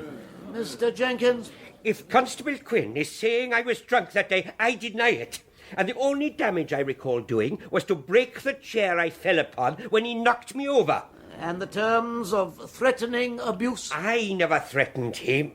I warned him that I wouldn't be used by him the same way as he used old John Staples. No, not if he was twice my size. And who, pray, is John Staples? Why, his old master in the coopering. Summer 12 months ago, before he became Constable Quinn, he give John Staples such a thrashing as put the poor old man in his bed for a week. Is this true, Constable? Why, Come, Constable, speak out. The truth of the matter is that I did come to blows with my former master. But as anyone acquainted with us both will tell you, he struck first, and the contest was even enough. I see. And is there any other point you would like put, Constable? If you please, Mr. Rowe, I can see that what's mainly between Mr. Jenkins and myself comes down to his word against mine. True, Constable. In that case, I would like the court to be aware of 2 facts which may be confirmed by the official records of the Metropolitan Police. And those are? Mr. Jenkins has said that the events in question occurred on 4th September last. Would he tell the court on what date he was dismissed from the police and for what cause? Mr. Jenkins? I was dismissed on the 5th of September. What for, Mr. Jenkins? Silence, Constable! Why were you dismissed, Mr. Jenkins? It were, speak out, please, Mr. Jenkins. I cannot hear you. For drunkenness on duty and gross misconduct. Forgive me if I'm mistaken, Sir Robert, but surely you have rehung some of your pictures since I last had the pleasure of visiting this most delightful of rooms. Your observation is accurate, Mr. Maine. There has been some rearrangement. Obema's Chateau de Brederode. Very fine, is it not, Colonel? Well, as you must know, Sir Robert, I am next billet to a blind man in the presence of fine art, but even I must recognise its quality. As I also note the absence of many of the late Sir Thomas Lawrence's portraits, which I have seen here previously. Yes, I've had the bulk of them removed to Drayton. Since my father's death, I am, of course, obliged to spend more time there. Poor Lawrence. His own death appears to me to have been a dark ill omen, posted at the gateway of this most melancholy year. I think that none of us will be unduly saddened to see the passing of the present year. That is certainly true for my part. Sir Thomas in January, my father in May. And, of course, the unhappy loss of his late Majesty. No, not forgetting that. I do not betray any secrets, gentlemen, when I admit that my own relations with the late King were not uniformly easy. I recollect meeting him at Ascot in the June of last year. He looked at me with the profoundest astonishment and said, "Why, Mr. Peel, I should have as soon as expected to see a pig in church as you at a race." Of course, that was just at the time when our Metropolitan Police measure awaited the royal assent, and His Majesty was quite loath to bestow it. Yes, he was not, I believe, a staunch supporter of the new police. Indeed not, Colonel. Do you recall the occasion upon which His Majesty personally congratulated the manager of the Theatre Royal for not permitting our constables upon the premises? Yes, right. Yes. He was undoubtedly a dyed-in-the-wool ultra in that respect. And yet, despite our differences, I am happy in the recollection of a most affecting interview which I had with him not long before his own death. And we parted, I think, on the best terms of our entire acquaintance. I will take the liberty, Sir Robert, of hoping that we may say the same of our three selves, although our present leave-taking is a purely professional For one. my part, Colonel, I say so most heartily. Scarcely a day has passed during the months of our professional intercourse, gentlemen, that I have not counted myself and the public singularly fortunate in our choice of commissioners. It is very kind of you to say so, Sir Robert. It is seldom in public life that the country receives so great a deal more from its servants than even the most demanding master could expect. You, if I may say so, gentlemen, represent such an exception to the general level of expectation. Oh, come, surely we've done no more than our duty, Sir Robert. Perhaps it is the extreme fatigue induced in me by the crisis and dramas of these past weeks which turns me so unwontedly fulsome. But, if Mr. Maine will permit my saying so, in your own case particularly, Colonel, it is surely a bonus to find such a genius for patience and diplomacy in a professional military man. Tact in an old soldier, much like beauty in one's aunts, is pleasant to find, but not necessarily to be expected. Oh, really, my dear sir, you say too much. At all events, Sir Robert, I hope you may, for the moment at least, leave the conduct of your creation in our hands with not too many misgivings. I am entirely confident that it could be in no better. It had been our intention at this time to call upon Mr. Squires to testify in his own defence. However, as every person present may observe, Mr. Squires remains too Beautifully shaken got up, isn't he, and Sergeant? harrowed by his ordeal The of bloodstain on the having bandage is an inspiration. to Mr. undertake the Morley, rigours I of did not cross-examination. expect to see you here. Silence in the court. Oh, my apologies, Mr. Rowe. I was forgetting myself. Oh, good day, Mr. Morley. Day, sir. I must observe that you, of all people, should know how to conduct himself in a magistrate's office. Your pardon, Mr. Rowe, sir. My pledge, it shan't happen again. I trust not. Pray continue, Brother Cazalet. Thank you, Mr. Rowe. The court will be pleased to learn that although Mr. Squire's condition precludes his testifying in person, his employer, himself a witness to this atrocious assault, has graciously agreed to appear upon his servant's behalf. I call upon his lordship, Viscount Troe. Oh, don't they love a lord? I hope the bench doesn't love him too much, or Quinn's a goner. Silence! Silence in the court! My lord, the court is honoured by your extreme condescension in appearing in what must, among your lordship's many concerns, seem a comparatively trivial matter. Indeed, sir. I feel it no less than my duty to do all in my power to ensure that my most vilely used servant receives justice. It scarcely seems necessary in your lordship's case, but if you would be so kind, the book. My dear sir, I would insist if you did not. Take the book in your right hand. Do you swear that the evidence you are about to give is the truth and nothing but the truth, so help you God? I do. My lord, would you be so good as to describe for the court the incident in question, which took place in Whitehall on the afternoon of 3rd November last? Indeed, sir. It is quickly told. Upon being driven along Whitehall toward the Houses of Parliament, my carriage was abruptly halted near Downing Street. Seeing no reason why this should have been so, I ordered my coachman to drive on. When after some moments he had not done so, I looked out only to see him being beaten with a staff by the defendant. I beg your pardon, my lord. Constable Quinn is not the defendant in this case. Upon my soul, he ought to be. Be that as it may, my lord. Was there anyone else involved in the fracas? Your lordship's footman, for instance? I observed my footmen, faithful fellows, just coming to their comrades' assistance. Did you, my lord, make any effort to interfere? Not bodily, sir. It is hardly the act of a gentleman to involve himself in a street brawl. I have no doubt that I did call out to my footmen that they try and stop the constable's violence towards Squires. Now, my lord, Constable Quinn has told the court that, so far from attempting to quell the disturbance, indeed when scarcely a blow had been struck, you cried out to your servants, "Thrash him, kill him, a guinea to the man who brings him down." It is a black lie, sir, or at the very least a monstrous perversion of the facts. It is true that in the heat of the moment, seeing my servant so ill-used, I called to the other to thrash him, culp him. Culp? I beg your lordship's pardon, but I'm unfamiliar with that word. If I might explain, Mr. Rowe, the word means to smite or beat. Its use by a gentleman of Lord Troll's position may be regarded as somewhat of a solecism, but it is common usage among the vulgar. Derived, I believe, from the popish habit of thumping the chest during confession, in conjunction with the Latin phrase mea culpa. I see. Thank you, Brother Caslin. Pray continue. My lord. My lord, it is conceivable that the word culp might be misheard as kill, but the offer of a guinea is not so easily mistaken. As to that, sir, I deny it entirely and emphatically. Constable Quinn, do you still contend that those were the words spoken by his lordship? I do. Are you able to produce any other person who will testify to having heard them? I cannot. I have inquired among my brother officers, but none is able conscientiously to say that he was near enough to have heard his lordship distinctly. Indeed. Mr. Rowe, I will inform the court that Lord Troll's footmen are both prepared to attest that they never heard the words in question. And further, that the defendant would also be anxious too, so attest were his condition such as to permit it. I will take that in consideration, Brother Cazalet.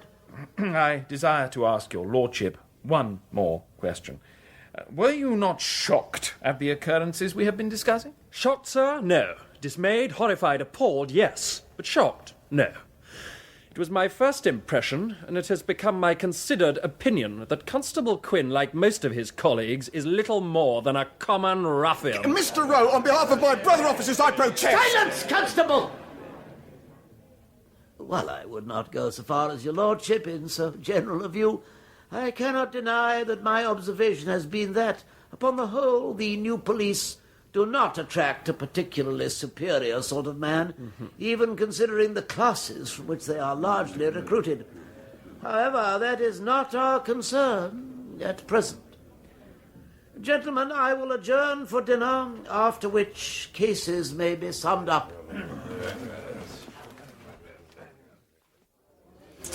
The truth, Mr. Quinn. Would you not at the moment positively welcome odds against you of only 3-1? Oh, I do not, God knows, see many friendly faces in Mr. Rowe's office. I held the magistrate's conduct of the proceedings to be shocking. His prejudice against the police is beyond all reason. Oh, I know Mr. Rowe well. He's been bitterly jealous of the new force since the beginning. And most of the other magistrates are similarly disposed. Well, I'm convinced that the entire business will swing upon the matter of Lord Troll and what words he did or did not say. Well, surely. One or another of your brother officers could have been prevailed upon to swear to what they must be morally certain was said, even if they did not actually hear it being said. Such a notion could not be entertained under any circumstances, not by myself at any rate, and most certainly not by the commissioners. Never, however tempting such a recourse might seem. Should Colonel Rowan or Mr. Main receive even a hint of such a proceeding, as they most certainly would, every man implicated would be summarily dismissed. Well, if fire is not to be fought with fire, Mr. Quinn, I fear your fate has now passed entirely out of your own hands. In addition to the plain facts placed so convincingly before us by his lordship and others in regard to the events of this case, I would also remind the court of what we have heard respecting the character of the plaintiff, Constable Quinn. The same Constable Quinn, you will recall, who does not consider himself an unusually hot-tempered man, but who nonetheless has been obliged to admit inflicting violence upon a former colleague and to vicious brawling with his master of 11 years. It is on those facts and those revelations concerning his accuser that I rest the defence of Mr. Squires.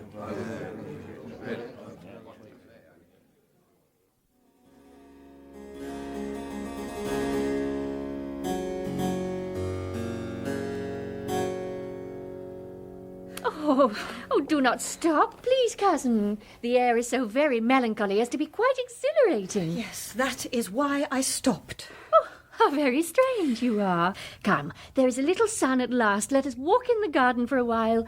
Or would you prefer your book? No, neither. Nothing. I left off my book because it made me angry. You have much admired works by the same lady in the past. The heroine was coming to disgust me. The author holds up for admiration behaviour in her which seems to me so spineless, so lacking in character, and so unnaturally selfless as to be grotesque and absurd. Oh, Maria, you exaggerate so. Is selflessness grotesque or absurd in a woman? It is the greatest virtue, surely. Virtue? If it is a virtue, it is not mine. And to whom would I display such a virtue if I possessed it?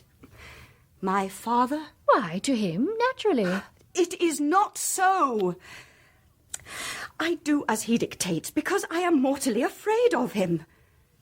In my mind, I am not obedient to him. In my soul, I am not dutiful toward him. In my heart, I am not meek and loving toward him. In my real heart, I believe I have come to hate him. You cannot say so, Maria. Your father. I am sorry, cousin. I have no wish to make you wretched also. Come, kiss me, and we shall walk in the garden. Yes, it will lighten your spirits, Maria, I'm sure. Yes, Lucy? Excuse me, miss, but a letter's come for Miss Staples. Oh, for me?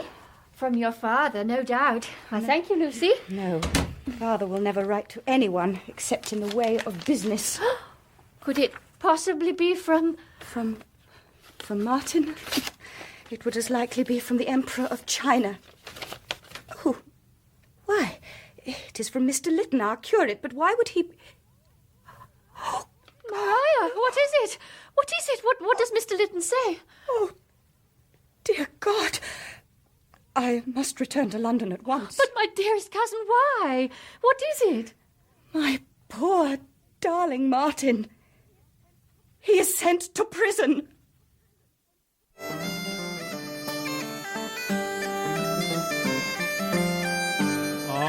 That was episode 3 of Peeler by Patrick Carrol, with Mick Ford as Martin Quinn and James Booth as Jeremiah Morley. Richard E. Grant was Lord Troll, with Joanna Myers as Maria Staples, Norman Jones as Sir Robert Peel, and Elizabeth Bell as Mrs. Gascoigne. Peter Jeffrey was Colonel Rowan, and Killian McKenna Richard Mayne. Ian Lindsay was John Staples, Alan Barker Cazalet, and Timothy Bateson Frederick Rowe. Other parts were played by Susan Sheridan, Ronald Herdman, James Green, Elizabeth Kelly, and Fraser Carr. The singer was Martin Carthy. Peeler was directed by Janet Whittaker. For Mr. Peel's new watchman will be far too strong to fear you.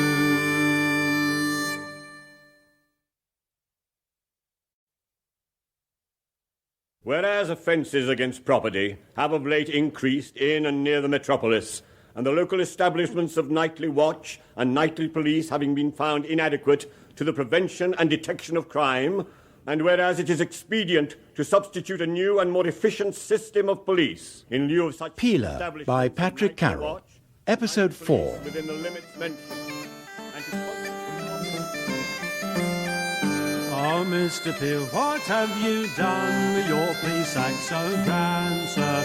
It will be the cause, I have no doubt, of filling Van Diemen's land, sir. London now, believe me, sir, is overstocked with queer codes who wish the police act and you were sent to Jimmy Square Toes.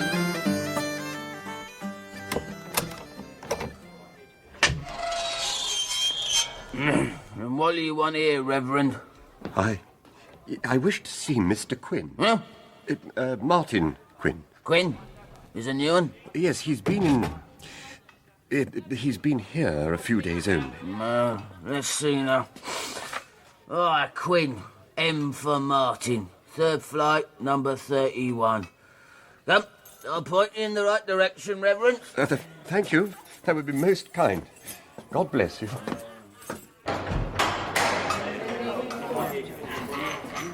If you'll be so kind as to go up that little set of steps, through the lobby, and up 2 more flights, you'll be in the 3rd. 31 is almost to the end. Yes, thank you. I think I shall find my way. Anyone will direct you. They mostly all know their way about.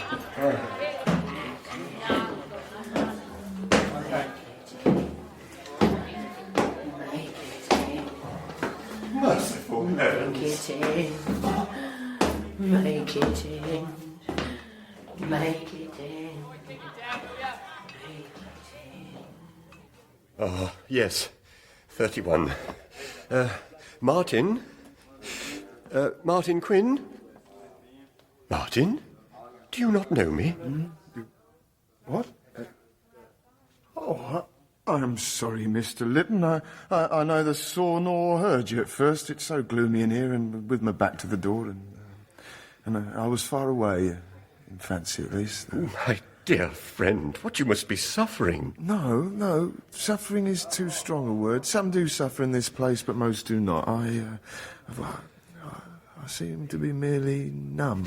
But it is an appalling place, so foully close and dark and filthy. You have never sailed in a ship transporting soldiers. This is Eden. I do not seem to know what to say, my dear friend. I have nothing of comfort to offer, it appears. Nothing but prayer. Prayer? Oh. No, I do not see how prayer will help me. It is the idleness which frightens me, Mr. Lytton. Even in so short a time, I've observed what idleness will do to most who come to this place. Why, yes, I'm sure, but... Martin, I am ashamed, but this awful place has paralysed my thoughts. I feel entirely helpless. I only ask one simple thing. If you can bear to return here again. When I left my lodgings with Mrs. Bell, I asked if she would keep my tools in some safe place, should I ever need them again. I feel I need them now. What? Your coopering tools? Why? What possible use... What would you do with them, speaking practically? Oh, no, I am quite practical. I spoke yesterday with the gentleman who presides over the coffee room on the floor below. I offered to do any work in my old trade which he might want. I am already bespoke for 6 new 5-gallon casks. And will he pay you? He will. Not so much as I would ask outside, but here the rent is very low and there are no parish rates to pay. Of course, I'll call on Mrs. Bell directly. In fact... if there's no other way in which I can be of more help and consolation than I have... Yes. No, do not linger here, Mr. Lytton. It is kind in you to come at all, but I cannot see you so distressed without becoming more distressed myself. It is so, I fear. Then I will... Good day, Martin. And how do you feel today? Oh, I didn't know you had a visitor already. Did you want anything particularly, Forry? Well, just to know if you'd like to have me entertain you for tea. But seeing your present company... perhaps you'd rather sing a psalm. I must be excused at present. Another time, perhaps. Another time will be the first. Well, you cannot say as you wasn't asked. Afternoon, gentlemen. I shall take a turn upon the terrace. Martin, how do you come to know such a creature. Well, it is difficult not to know her. But she's obviously nothing more than a common... She is like myself, trying to ply her trade in order to free herself from this place.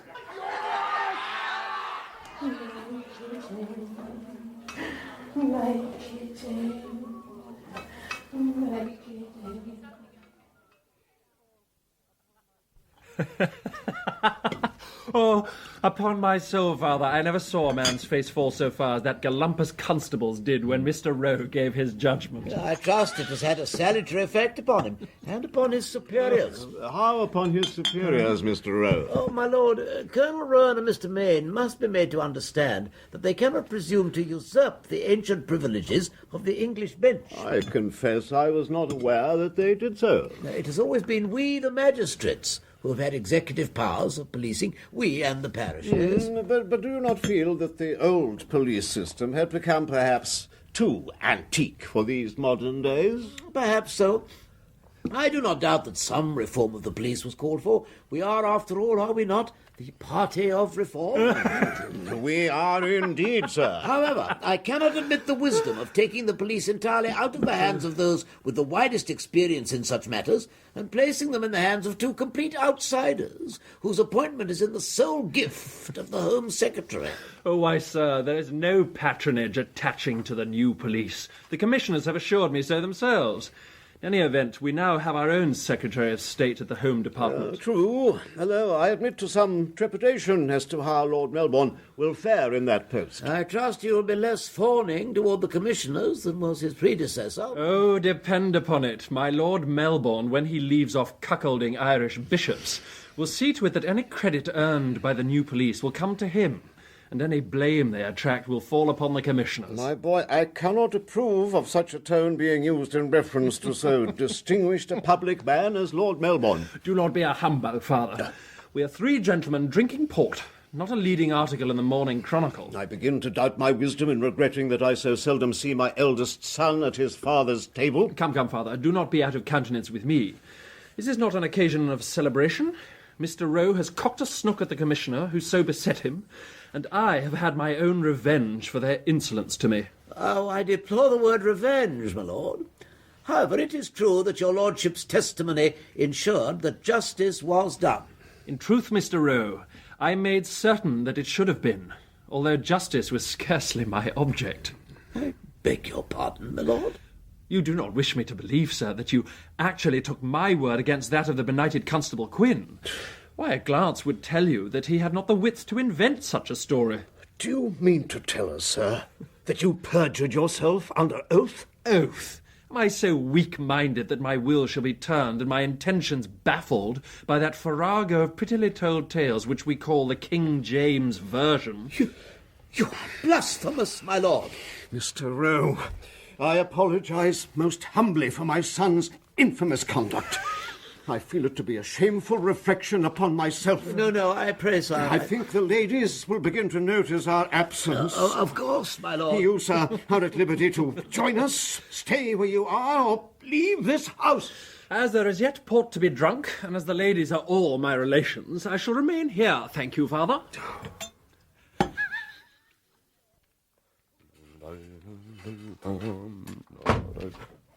Who's there? Who comes on a poor blind man? Half winch spare at on. None of your bog patois to me, Davy. Your English is bleary enough. Mr. Morley, sir. Cade me la fáil go tossa. Begging your pardon, you're more nor welcome, sir. Come to the fire, poor as it is. Now, tappy Davy Kearns, do I see a white stick and an old black eye shade? You haven't gone back to the blind harper's lay, have you? Oh, I'm terribly reduced, Mr. Morley, sir. I've nothing to eat but brown Tommy and old Peg, and not seen a glass of porter this fortnight past. You're an audacious old scoundrel. If a man were to take up this floor, he'd find a king's ransom. Mr. Morley, it isn't so at all. Of course, I'll have a few poor pence put by for the day when I'll go home to die, to be buried in my native heath. Your native heath will be a lime pit in Newgate if there were any justice in this world. Cruel words, Mr. Morley. Cold and cruel. Oh, do I not know you, Davy? Have I not compounded with you myself for the return of loot before this day? Why, now that Ikey Solomons has gone to Botany Bay, there isn't a brazen-faced fence that shows himself in the brown bear than you. It has ever been the height of pleasure to me to transact business with so genteel a man as yourself, Mr. Morley. Transact business, huh? Yeah, if the justices didn't turn a blind eye, we should all be hanged for transacting such business, eh? How can that be so? All you people at Bow Street, Mr. Townsend, Mr. Ruthven, you've all of you done the same. It's the regular old way. Well, it's a hanging offence for all of that. Sure, never mind, Mr. Morley, sir. It'll be too late to change it all, be this. And now, would you be telling me how I come to be honoured today with a visit from Mr. Morley? Well, that's right, Davy. It all comes to business in the end. Well, I tell you that I've seen a deal of late of an old chum of yours. And who would that be, Mr. Morley? Peter the Screever. Ah, the bold Screever, the prime fist, the primest fist anywhere. And have you met a Screever of late? Well, hasn't Mr. Reed that lovely shop now? The height of respectability. Yes, have you met him, Davy, in, let us say, the last 2 months? Mr. Morley, sir, I'd tell a lie if I said I hadn't. Any business? 'Twould betray a confidence to say, Mr. Morley. Oh, come on, you're an old hand at that, Davy. Come on, out with it. Now, he did have a few trinkets that he asked me to look after for him. And have you still got 'em? Davy, I've got my own ways of finding out in the end. One word and the now Lord then, Chancellor... Mr. Morley, sir, you wouldn't take advantage of a poor old man. I couldn't just give them over. I'd be suffering a terrible loss if I did that. I don't want to take 'em away, Davy. Only the sight of 'em. See, if they're concerned in my present bit of business, well, business it shall be. Yeah, in the regular old way. If that's the way of it, Mr. Morley, don't say another word. Yes.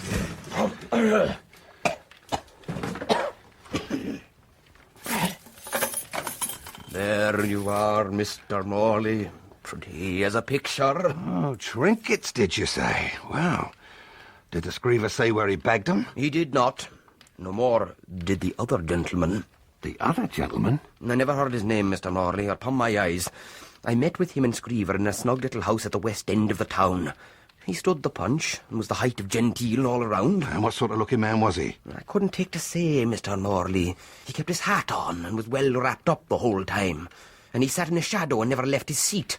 More younger than older. And like I said before, pleasant and genteel in all his dealings. And is this the whole poodle? Come on, the truth now, Davy.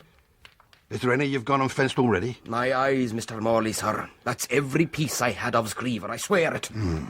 I want a list of these trinkets, Davy, and then I'll leave you to your prayers. £300? I'd see him damned first. I'll see him damned in hell for the want of 3 pence. Please, Father, I beg you, if not for his sake, he who served you for so long, then for mine. Why, God, am I in Bedlam?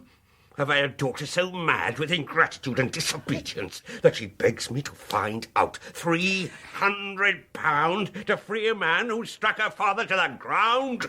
He's in his proper place. Were he there only for his insolence to me? Undutiful Harridan. It is true. I may be nearing madness. I do begin to fear for my reason. But undutiful? No, it is not just to call me undutiful. And if I were, dear God, have you no duty to me? Is it a father's duty to keep his child from her life's happiness? Is it his duty to make her every moment an affliction? Don't you dare to speak of my duty to you! I who feed and clothe you and give you a bed. My duty! Please, I implore you, once more only, make your peace with Martin Quinn and help to free him. No! Never! Then I quit your house. What? This day, this hour, I shall go to him and stay with him if he will have me. If we should both starve and never see another day of liberty until he dies. Is it a prison you want? You should have all the prisons you can bear! And not leave this house to enjoy it! I shall leave. I shall. You must kill me to keep me here. Must I? Must I, indeed?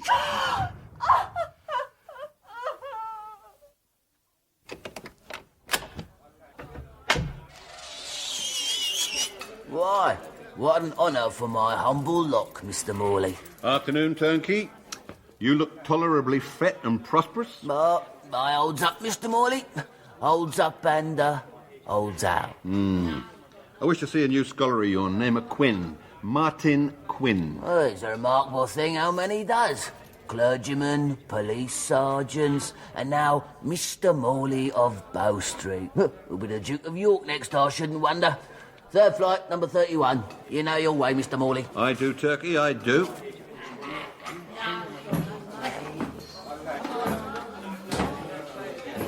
Good day to you, Margaret. And how do you find yourself today? Make it end. Make it Oh, that's fine, Margaret. I'm rejoiced to hear that. end. Make it end. Well now, Constable. Should it not have been the army after all? Mr. Morley, you'll excuse the informality of the present arrangements. Well, as to that, Constable, I've always been of the opinion that a Spartan mode of living may be a very wholesome thing. You are acquainted with Sergeant Dutton, if I recall. I have the honour. I hope to see you well, Sergeant. Oh, for myself, sir, quite well, I thank you. Though I am naturally downcast to see our friend in such a place as this, and the victim of such an injustice as he has suffered. Yes, I confess to much the same emotion, Sergeant. Oh, a man must pay his just and lawful debts. True, true. Civilization perishes otherwise. Yes, but what of unjust and unlawful debts? They must be sometimes paid as well. And how do you propose to do so, Constable? Well, I hope to find a way. I've only now been saying to Sergeant Dutton that I shall soon have me old tools and will so be able to work at my trade. You'll need to cooper a deal of barrels to realise those costs. Yes, £300. It's a long road home, but it's the only one I see. But on your commissioners, I mean, can they do nothing? I'm convinced that they would, if it were in their power to do so. However, it is not apparently. Although surely they must have some recourse. No, I find it best not to dwell on such hopes. Sergeant, do you think you should be able to secure the timber I need? Oh, I can see no obstacle to that, Constable. My first need, you see, will be to construct a steam cabinet. It's true, I've not much space. Yeah, but money, Constable. Have you money for such things? Look, if not, I'm no capitalist, but I don't... Do not think of it, Mr. Morley. I've managed to save enough in the past so as to be able to secure my needs. And to pay the chummage that allows me this room for myself. Why? With such means, I would have thought you could have paid... No, I do not have so much as that, £40 at most. But I shall eat, and soon I shall enjoy an income. Well, at least I trust I shall. Sergeant Dutton, it's extremely fortunate that I find you here. How so, Mr. Morley? And I'd hoped to ask Constable Quinn's assistance in a matter of business. A police business. You may be able to aid me as well. Well, I'm sure we're at your service, Mr. Morley. Indeed so. I have here a list describing certain items of property which I believe have been stolen. My recollection is that the objects, if they indeed are the same, were stolen from a house in your division. Oh, I see. Now, if I may. Small diamond and sapphire tiara, emerald pendant, gold ring set with emerald and diamonds. Yeah. Constable, do you not remember? Yes, I do. They were reported as stolen from a house in Ely Place belonging to a widow. Yeah, Mrs. Abrahams. Now, that was the lady's name, Sergeant, I'd swear to it. But, Mr. Morley, is your list a complete one? You recall some other pieces? Oh, I believe I do. It's a brooch, a cameo brooch, a very distinctive one as I recall its description. I may be mistaken, but such a thing sticks in my mind. No, I do not think your memory is playing false at all. Pray be comfortable, gentlemen. I confess I had not anticipated we should be receiving members of two learned professions at this time. I trust you will forgive the liberty of my allowing Mr. Morley to share my appointment with you, gentlemen, but I find he feels the same concern which brings me here.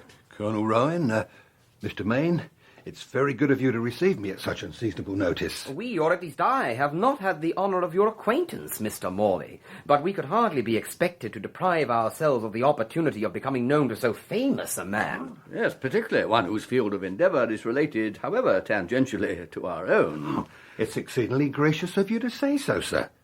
At At another time, sir, I would welcome an occasion when we might discuss the inevitable day when our two forms of police enterprise should be more closely integrated. That would be most agreeable, Mr. Morley. For the moment, however, gentlemen, how may we serve you? If Mr. Morley will permit me, we both wish to make the strongest representations on behalf of the imprisoned Constable Martin Quinn, who we believe has been the victim of a monstrous injustice. Oh, the phrase does not overstate the case, gentlemen.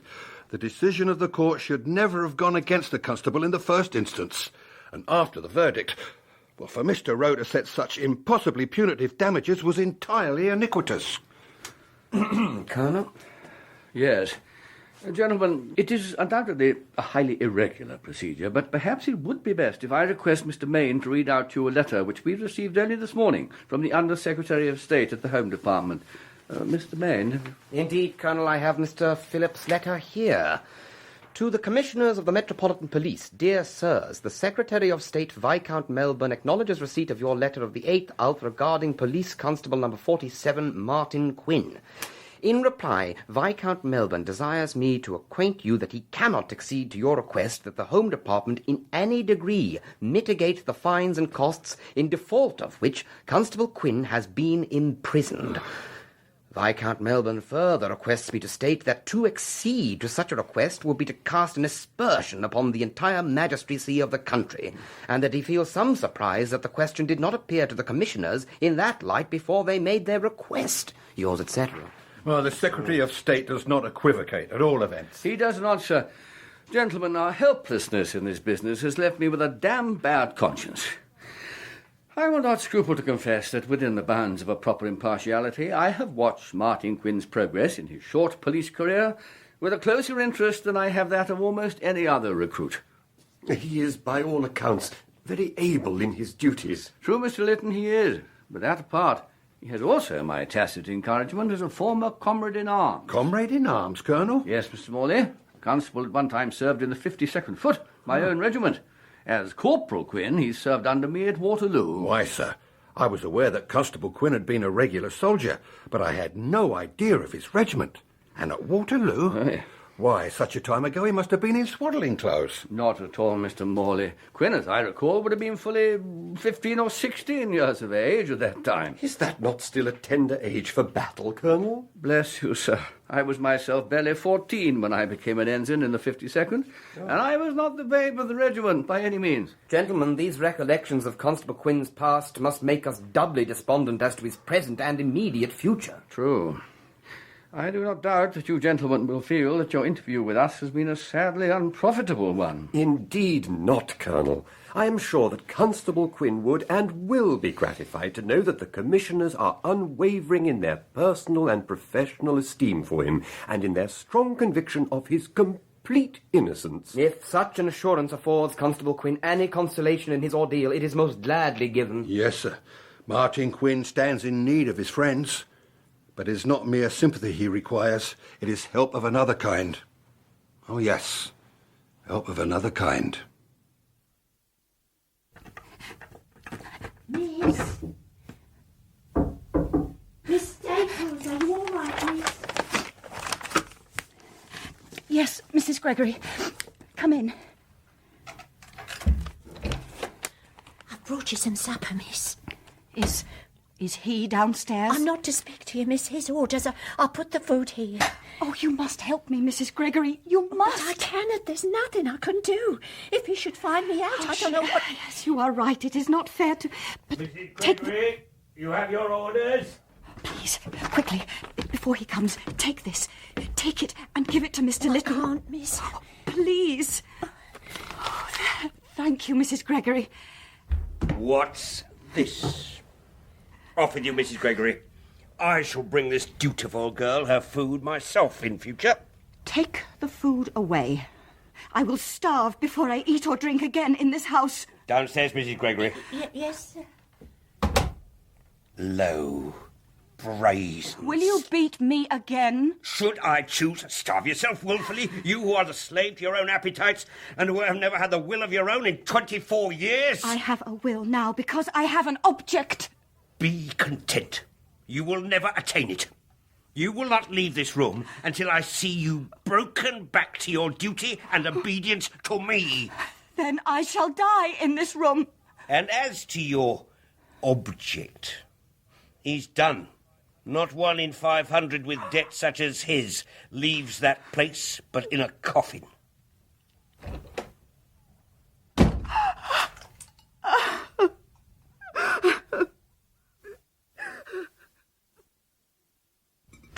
He is here in a moment, Edward.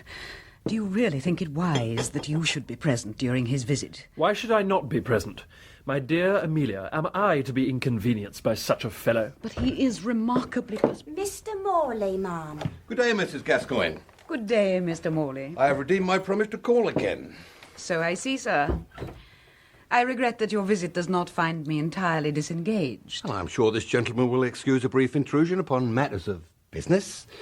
Viscount Troll, allow me to present Mr. Morley. Oh, your servant, my lord.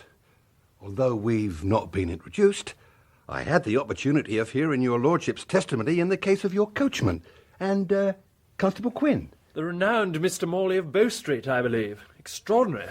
Your reputation precedes you, sir. Indeed, my lord. Most assuredly. Tell me, Mr. Morley, is it, upon my soul, I would not distress your feelings for the world, but is it true that you began life as a coal heaver? Why, yes, my lord. In my early days I did labour upon the Thames barges. How remarkable. I will take the liberty of observing that had your lordship begun life as a coal heaver, I should think it likely that he would have remained a coal heaver to this day. My Lord Troll has been parried most effectively, I perceive. Not at all, Mrs. Gascoigne.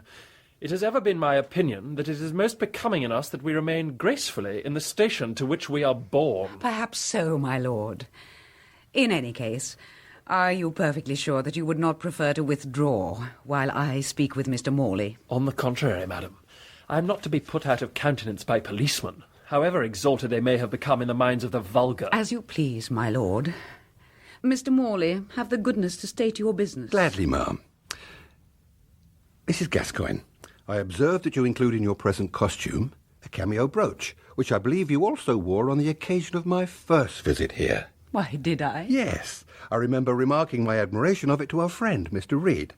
Be so good as to tell me where you obtained it. Why, I hardly... My lord? Believe me, madam, I have no secrets from Mr. Morley.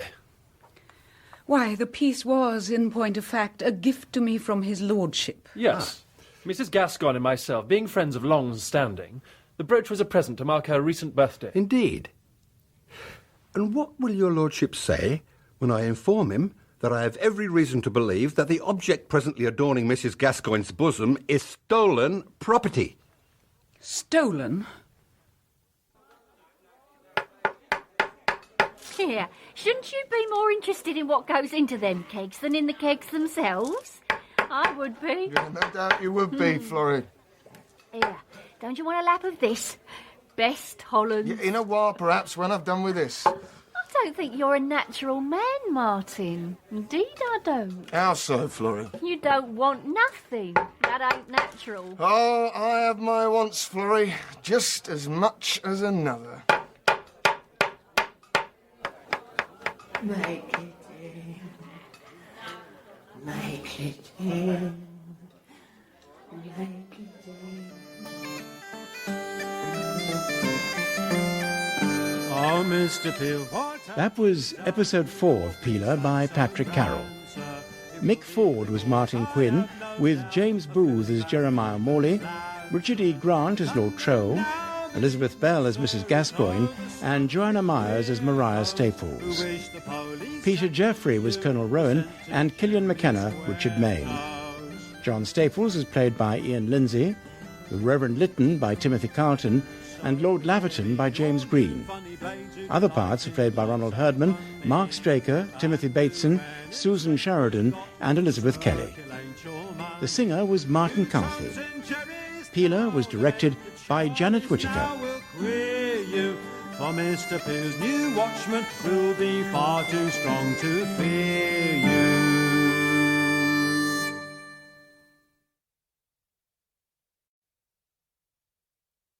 Whereas offences against property have of late increased in and near the metropolis, and the local establishments of nightly watch and nightly police having been found inadequate to the prevention and detection of crime, and whereas it is expedient to substitute a new and more efficient system of police in lieu of such... Peeler by Patrick Carrol.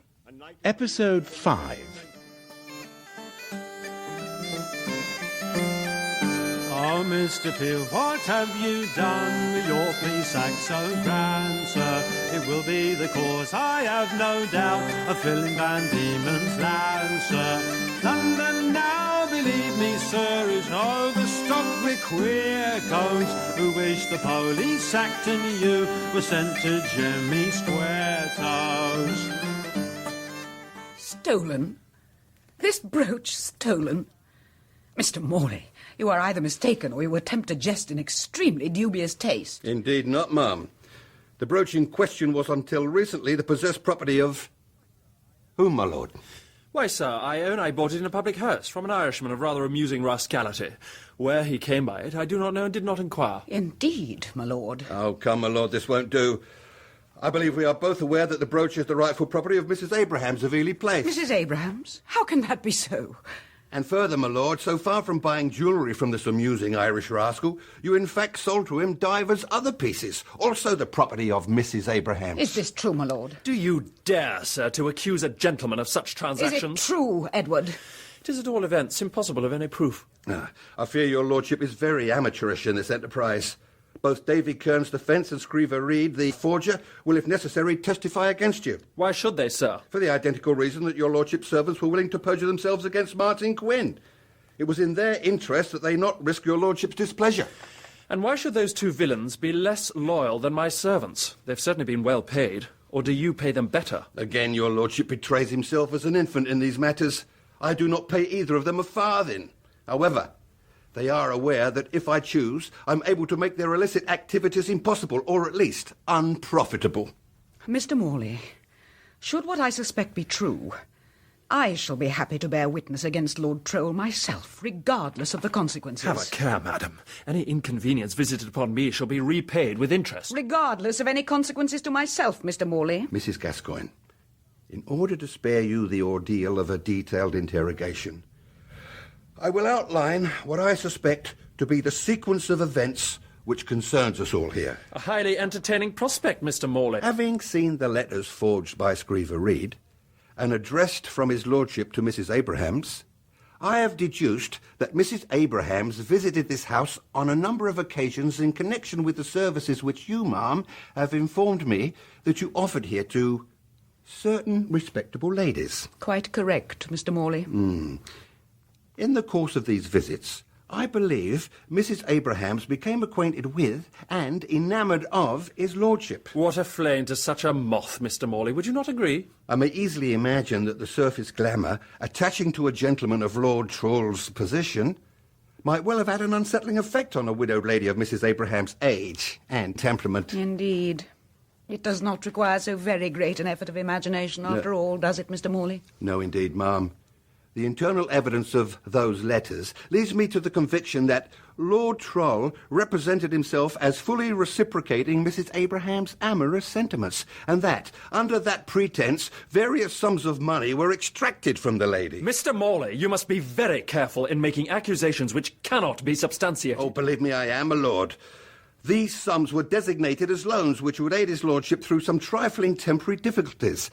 Difficulties which would be ended upon his lordship's attaining his 25th birthday, whereupon he would come into a large independent property and thus be at liberty to marry Mrs. Abrahams without reference to the wishes of his father, Lord Laverton. A pretty scheme, was it not, Mr. Morley? A pretty shameful and wicked method of bilking money from an unfortunately foolish woman, whose most grievous fault is of too easily bestowing her trust and affection upon an unworthy blackguard.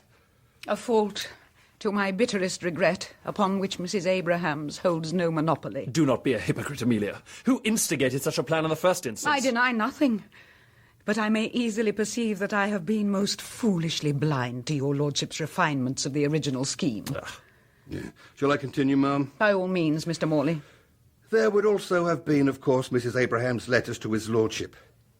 But I'm convinced they may have been destroyed. By whom? By the lady herself. Why, sir, how would she have recovered her own letters to Lord Troll and... Unless... Ah, I begin to understand. Yes, ma'am. His lordship or one of his creatures went to Mrs. Abrahams and, knowing that his own letters could be dismissed as forgeries, demanded a further price for not making her letters public.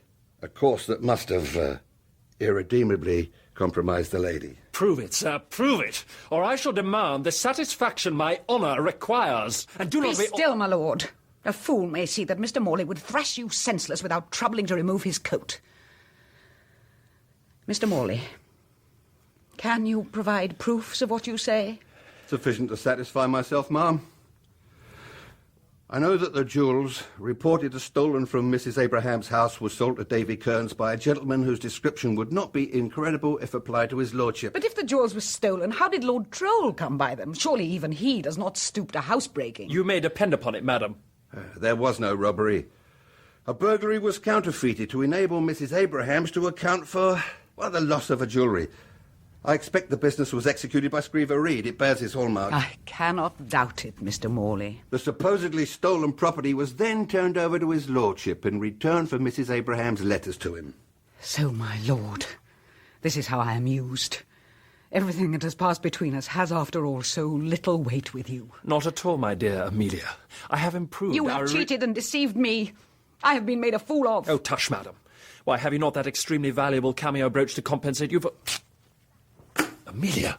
That is my opinion of such compensation, sir. I repeat, Mr. Morley, you may depend upon my full cooperation in any proceeding which will bring his lordship's infamous villainy home to him. Hold, madam. Do not forget that I am in a position to testify as to what is the actual purpose of this establishment. No doubt you feel justly that you have no reputation to lose, but procuring and brothel-keeping are still punishable by imprisonment or even transportation.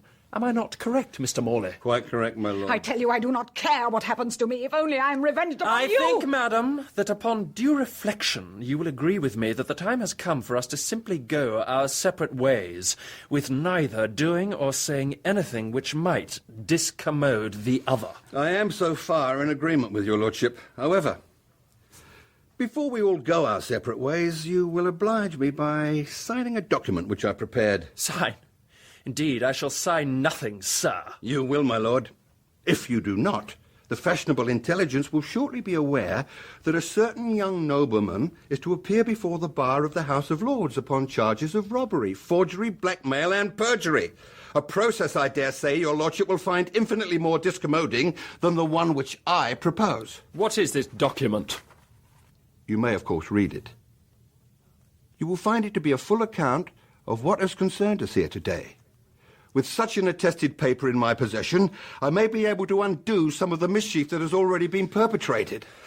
I shall also be in a position to permit your lordship a space of time to make arrangements for a discreet withdrawal from the limelight of town life and society. A season upon the continent may possibly recommend itself. Upon my soul, sir, this is not to be borne. The paper, if you please, sir. A very little portion of justice, considering his lordship's conduct, but better than no justice at all. Yes, I shall require you to sign the document as well, madam. I assure you, sir, I shall do no such thing. I think you will, madam.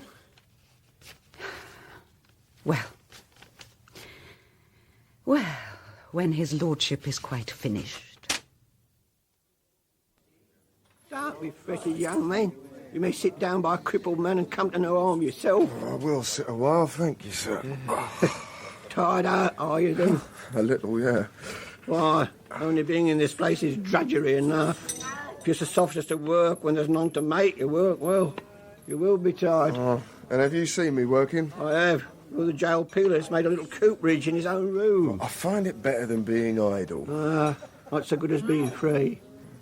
Not so good as that, eh? No, not so good as that. Look up above that dirty wall. Look at that sky. With them cushioning clouds and the sun we've hardly seen these 3 months past. Why? What will you do on such a day? Well, if I had my liberty, do you mean? Ah, your liberty. And the use of all your limbs. Yeah. Why? I think I know what I'd do. I'd walk out in the fields beyond the hybrid barn, I'd take along the New River towards Hornsey Wood, and I'd drop a hook in the water and lie on the bank and care no more if I caught a fish than if I caught a flea. And I should go to the old conduit house and drink strong ale and eat oysters and pie. I shouldn't be dull. Well, what man would be? Why, the man who stays where he needn't. When he... I do not understand you, Mr... My name's Wallace. Clamber Wallace, they call me. Ain't you ever heard that name? Why, no, not that I recall. No. Then you won't know how I come to be so crippled and maimed. Hey, you're a tradesman, ain't you? A cooper? Well, I was. I was put to a trade once, years ago. I was a little clergyman. Oh, a chimney sweep, you mean? Oh, a sweeps boy. And that's small. Why, squirrels was nothing to me. I one time ran away from my master by going up a sugar refinery chimney, then swarming 40 feet sheer down the outside. Bare brick wall all the way, and I ran 2 miles before I was missed. When I was a parish boy, the board thought to put me out to a sweep, but I was too big, even then. So they sent me for a soldier instead. Comes the same in the end. Killed a man for another's benefit. Oh, is that how... Oh, what, have a chimney? Not I. But it comes of being a sweeps boy all the same. You've heard what some masters does with the boys to make them pay better. Oh, I've known boys to be lent for a price to housebreakers. The very thing. I couldn't help it. It was steal, be whipped or starve. I stole. Hey, ever been in Newgate, Peeler? Never. Well, yeah, not I've been in Newgate, waiting for me interview with Jack Ketch. Do you know how I come to still be topside? Pardon? None of it. I escaped. From Newgate? Well, I thought no one had ever escaped. No, just me. I'm the only one. Though I lost an arm, half a leg and done to me face what you can see has been done, they didn't catch me again for 6 years. Then they pardoned me. Good on them, weren't it? Not to hang a cripple. Yeah, but how? Even from the outside. Clambered. That's how I come by the name. Oh, those walls are 50 feet at least, with every kind of spiking, all round the top. But there's one corner with his assistant. Why, I got myself wedged, feet and back, in the angle. I just inched up. I fell back down twice, but I kept behind a patch of sky above, like I'd done up the chimblies. And I got to the top at last. Yeah, but the spikes... They did for me. Didn't keep me in, but... they took the toll you see me missing now. And after all of that, you find yourself here? Yeah, I'm here. Why not? Inside or outside, there's nothing for me but begging. Here, if the beggings is thin, there's still a roof. Even if it's only on the poor side. And it would be hard to escape now? I'd escape, none of it. Even as I am, I could scarce out of here easy as a cat through a cobweb. And, well, if I was young and old like you... Yeah, I suppose it's not the fastest prison a man ever built. If you was to choose, you could be out the Arms Grill window, down the pool, and bound for New York before the lock had drunk his tea. As easily as that? Easier. To one who has been long in city pent, 'tis very sweet to look into the fair and open face of heaven, to breathe a prayer full in the smile of the blue firmament. Who is more happy? Who is it? Hush, miss. Oh, bless us, look at your face. What's he been doing to you? He continues my moral improvement. Is there any news? Has Mr. Lytton called? He has not, miss. I'm sure he's had your letter, but he's not been here. I have written another. You must see that it reaches him. I'll try, miss. Is there nothing else I may do to help you? I must go quickly. There's no one else to answer the door. Yes, of course. But first, take this. Yes, miss.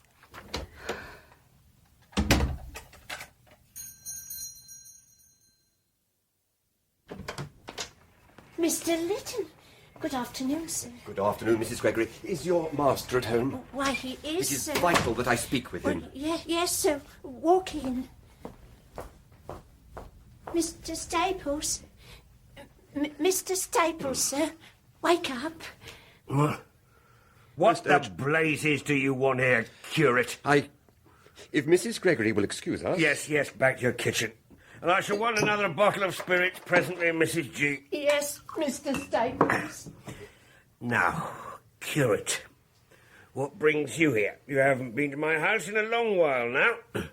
Mind, that's no distress to me. I have recently received a most shocking communication from Miss Staples. What? Has that jade been smuggling letters out of this house? I see that what I feared is true. Oh, take the blood out of her for it. And that cag, magrish old scarecrow of a housekeeper for helping her. She won't cook any more meals here. Sir, you have made a prisoner of your daughter in her own house. My own house, curate. My own house. I will not suffer that innocent creature to be used in such a manner. Innocent creature be damned, shameless, undutiful slut. May God forgive me for saying so, but I thank heaven that your unfortunate wife is dead, that she is spared this. You don't dare to speak of my wife. If I ever hear the veriest whisper of my wife on your lips, I shall break your head, cloth or no cloth. Now, get out of my house, before I break it anyway. I warn you, John Staples, the vicar shall hear of this, and the other vestrymen. The Archbishop may hear of it, for all of me. Oh. Now, are you going? No. Don't you dare put a hand out of that door directly, or by the Eternal, I'll knock you down the steps. Take my... And you may tell the vicar and the vestrymen, I'll serve them the same if they try to come between me and my family. Wretched, damned all intolerable beast. If he's not heard the last of this, I swear I... Here, sir. What do you want with me, boy? A woman below, sir, in that there house. She passed this up from the earring. Told me to give it to the Reverend gentleman when he come out. Well, did she say anything else? No, just that. To give you the letter. Oh, why, thank you, my lad. Here, do not go wanting for your supper. Oh, thank you, sir. I shan't. Now, here's a most extraordinary communication. I beg your pardon, Colonel? We have a letter from Mr. Morley. And what concerns the great detective today? He requests that one or another, or preferably both of us, wait upon him at the office of Mr. Rowe, Chief Magistrate at Marlborough Street, at 9:30 this evening. What possible purpose can he have in making such a request? He pleads that the matter is of such delicacy and the need for confidentiality so acute as to prevent his being more particular in a letter. However, he does hint that the matter bears upon the subject of his previous interview with his office. Constable Quinn? Surely.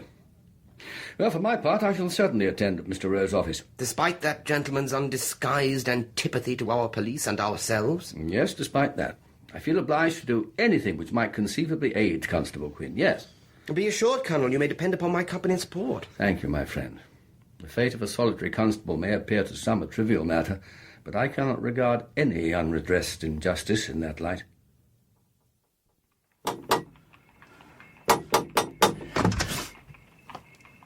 Yes? Kindly inform Lord Troll that Mr. Reed is called. I wishes to speak with him on a matter of great importance. His lordship is not at home at the present moment. Ain't he? And when might I expect to find him at home? I could not undertake to say. His lordship departed for Dover within the past hour. What? Having expressed his intention of crossing to Calais by the first available packet. But Calais? He can't have left me to... It can't mean that I...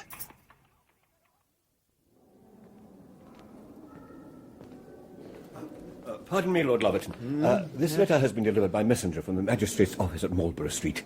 The messenger was at pains to stress its urgency, my lord. Thank you, Porter.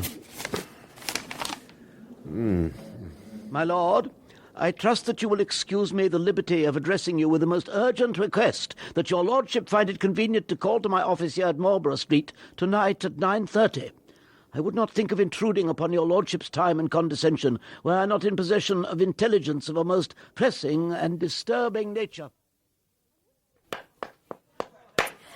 And wouldn't you like to escape and go off to America? Oh, I'm content enough here. Or, no, I don't mean here, but here in England. Besides, it would mean a long sea voyage and ships and I don't agree too well. At least we didn't when I was young. Oh, I dream of it sometimes. Not of America itself. Not of them horrible wild animals and beastly red heathens, I mean. But of leaving all my life behind. Why don't you? How could I? Even if I was ever to get out of this place, how would I pay the passage and keep myself? Well, aren't there folk, societies and such like that help people wanting to emigrate? Oh, them, I know them, with their black gowns and long faces like grim death. No, they mean well, surely. They take our Lord as a purge for themselves and use him as a scourge for the backs of the likes of me.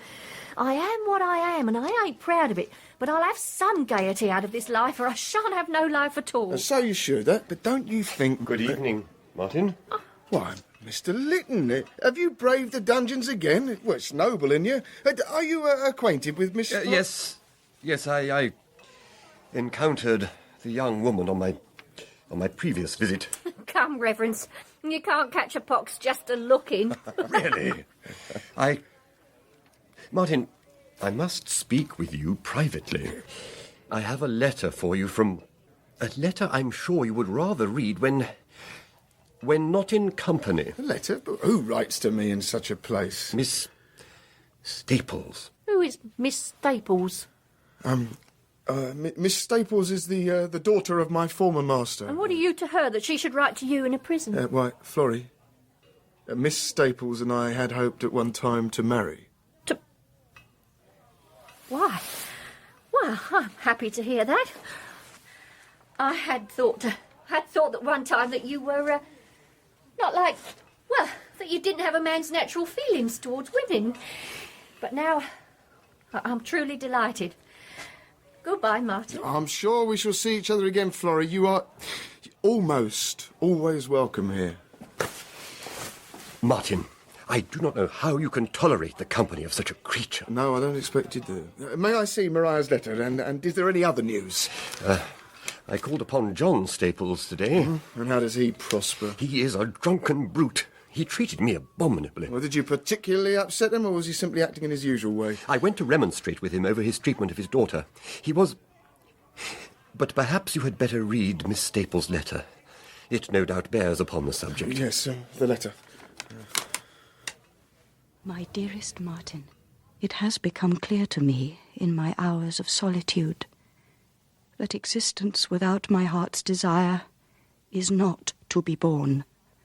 And I intend, despite anything which anyone may say or do, to be united with you. I have set upon one infallible way of escaping my father's house and influence, and having followed that way, it will be, for me at least, a very short while until I am joined for all eternity with he who is already the husband of my soul. Until that hour, I am, believe me, your most sanguine and loving Maria. Lord Laverton to see you, Mr. Rowe. Mr. Rowe, I have received your communication. Mr. Rowe, I assume that you desired a confidential interview. Who are these other gentlemen? My apologies, my lord. Allow me to make you acquainted with Colonel Rowan. Your servant, my lord. Mr. Maine. Honoured, my lord. And Mr. Morley. Mr. Morley of Bow Street. Also your servant, my lord.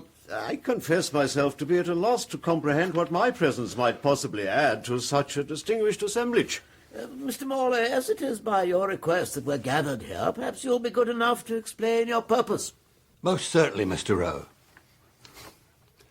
Lord Laverton, I must take the liberty of informing you that your son and heir is an ignoble scoundrel. How dare you, sir? My son may have his faults, An but ignoble to call scoundrel, my lord, utterly unworthy of his father's affection and patronage. If Lord Troll were to be presented with the alternatives as having the contents of this document made broadcast, or using a pistol to make an end of himself, he would, if he retained a scintilla of honourable feeling, choose the pistol. You're very dramatic, Mr. Morley. The circumstances appear to me to warrant such emphasis, Colonel Rowan.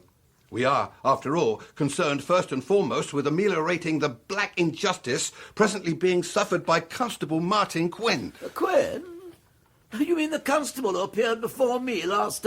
what has he to do with this business? Directly, very little. Indirectly, everything. Pray proceed, Mr. Morley. I assure you that you have at least my full attention. Thank you, sir.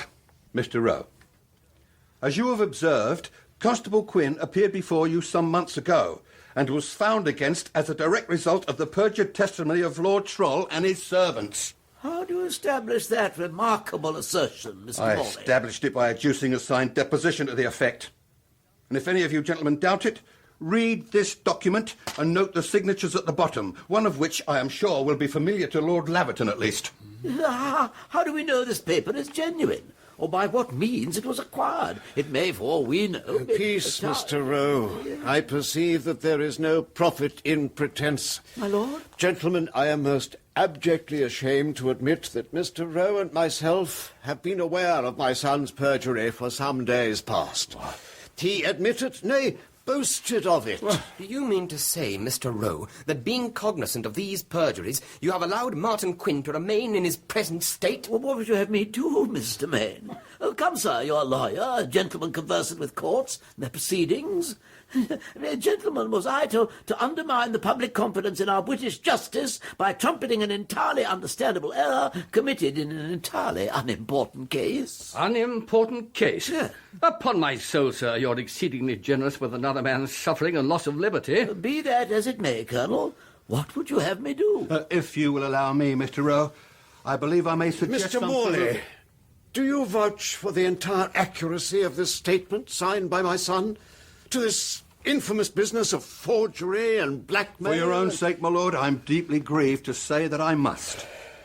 If that is the case, from this day I no longer know my son.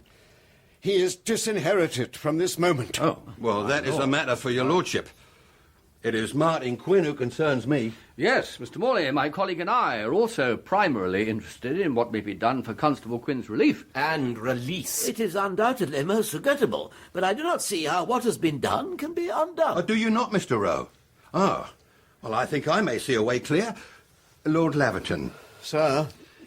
It is true, is it not, that the present ministry of Lord Grey, of which you are so prominent a supporter, is shortly to introduce a measure for comprehensive parliamentary reform? That is true, sir. I cannot doubt that should the document you hold in your hand become public, the prospects for the passage of any reform measure sponsored by your lordship's party would not be enhanced.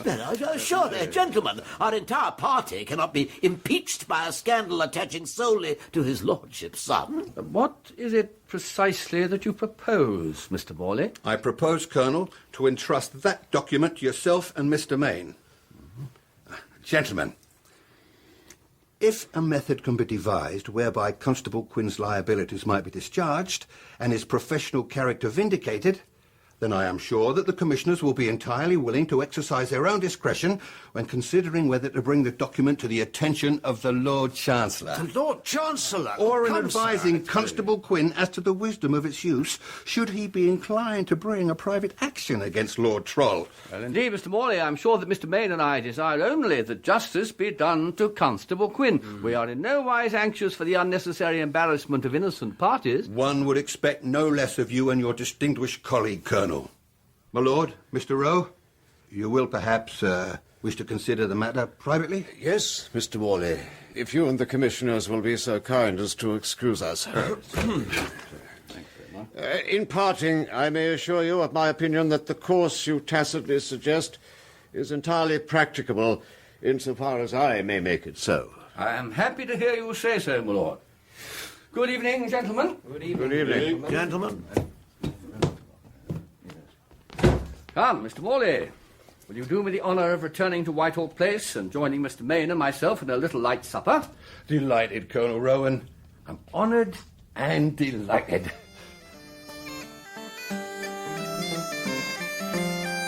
That was episode 5 of Peeler by Patrick Carrol, with Mick Ford as Martin Quinn, James Booth as Jeremiah Morley, Richard E. Grant as Lord Troll, Elizabeth Bell as Mrs. Gascoigne, and Joanna Myers as Maria Staples.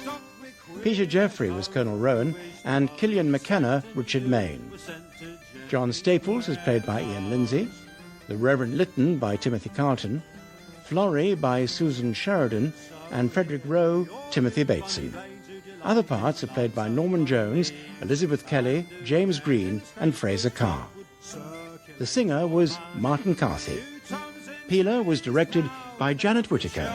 Now we'll queer you, for Mr. Peel's new watchman will be far too strong to fear you.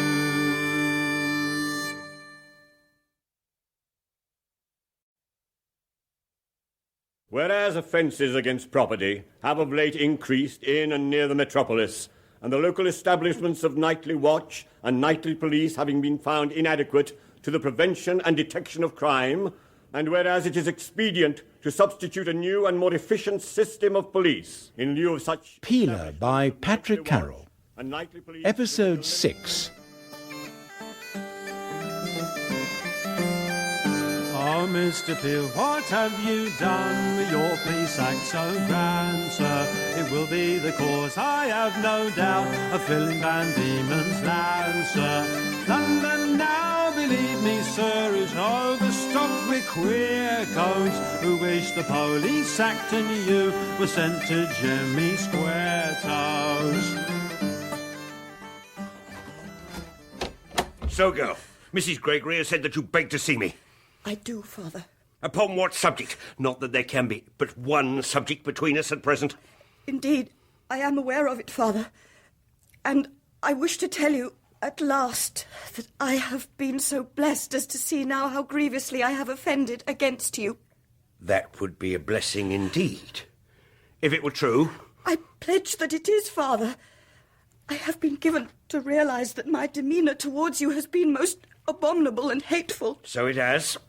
And that realisation has made me 1,000 times more wretched than ever my fancied grievances did. And what will you do in this enlightened state? I will most humbly petition for my father's forgiveness and for God's. And then? I shall strive never to be so wicked as to oppose you in any way, in the hope that you may some day again come to love and regard me as your most dutiful and obedient daughter. And Martin Quinn in his just prison, what of him? I promise I shall never willingly see him for as long as I live. Swear it. On your knees. I swear it, Father. I swear it upon my mother's memory. Get up, Maria. You may come down and take your place at my table. Thank you, Father. You remain on probation, mind. You will see that I am truly sincere in my present feelings. It will be best for you that you are, if you are not. Come, let us go down. Yes, Father. Ah, Mr. Morley, sir. Good evening. Good evening to you, Mr. Evans. I hope I see you well. Never better, sir. We do not have the honour of your presence so often as we could wish. We must make the best of it. Very hospitable, Mr. Evans, very. Well, a good attendance this evening. Why, so it is, Mr. Morley. We generally do well when our friend Mr. Butler takes the chair. Mr. Evans, as our host, be acquainted with Mr. Dutton and Mr. Quinn. I have, of course, had the pleasure of seeing both of the gentlemen before, wearing naturally the uniforms which designate them in their professional capacities. It is an honour, therefore, to welcome you in your private character. Oh, a pleasure, Mr. Evans, you may be sure. Indeed, Mr. Evans. We're enjoying a dispensation from uniforms and duties tonight in most agreeable circumstances. Yes. Happy, I'm sure, to bring our modest celebration to your excellent house. If you will walk this way, gentlemen, I have a table prepared for your private use. Rob, look smart now. See to these gentlemen as your particular charge. Mr. Evans!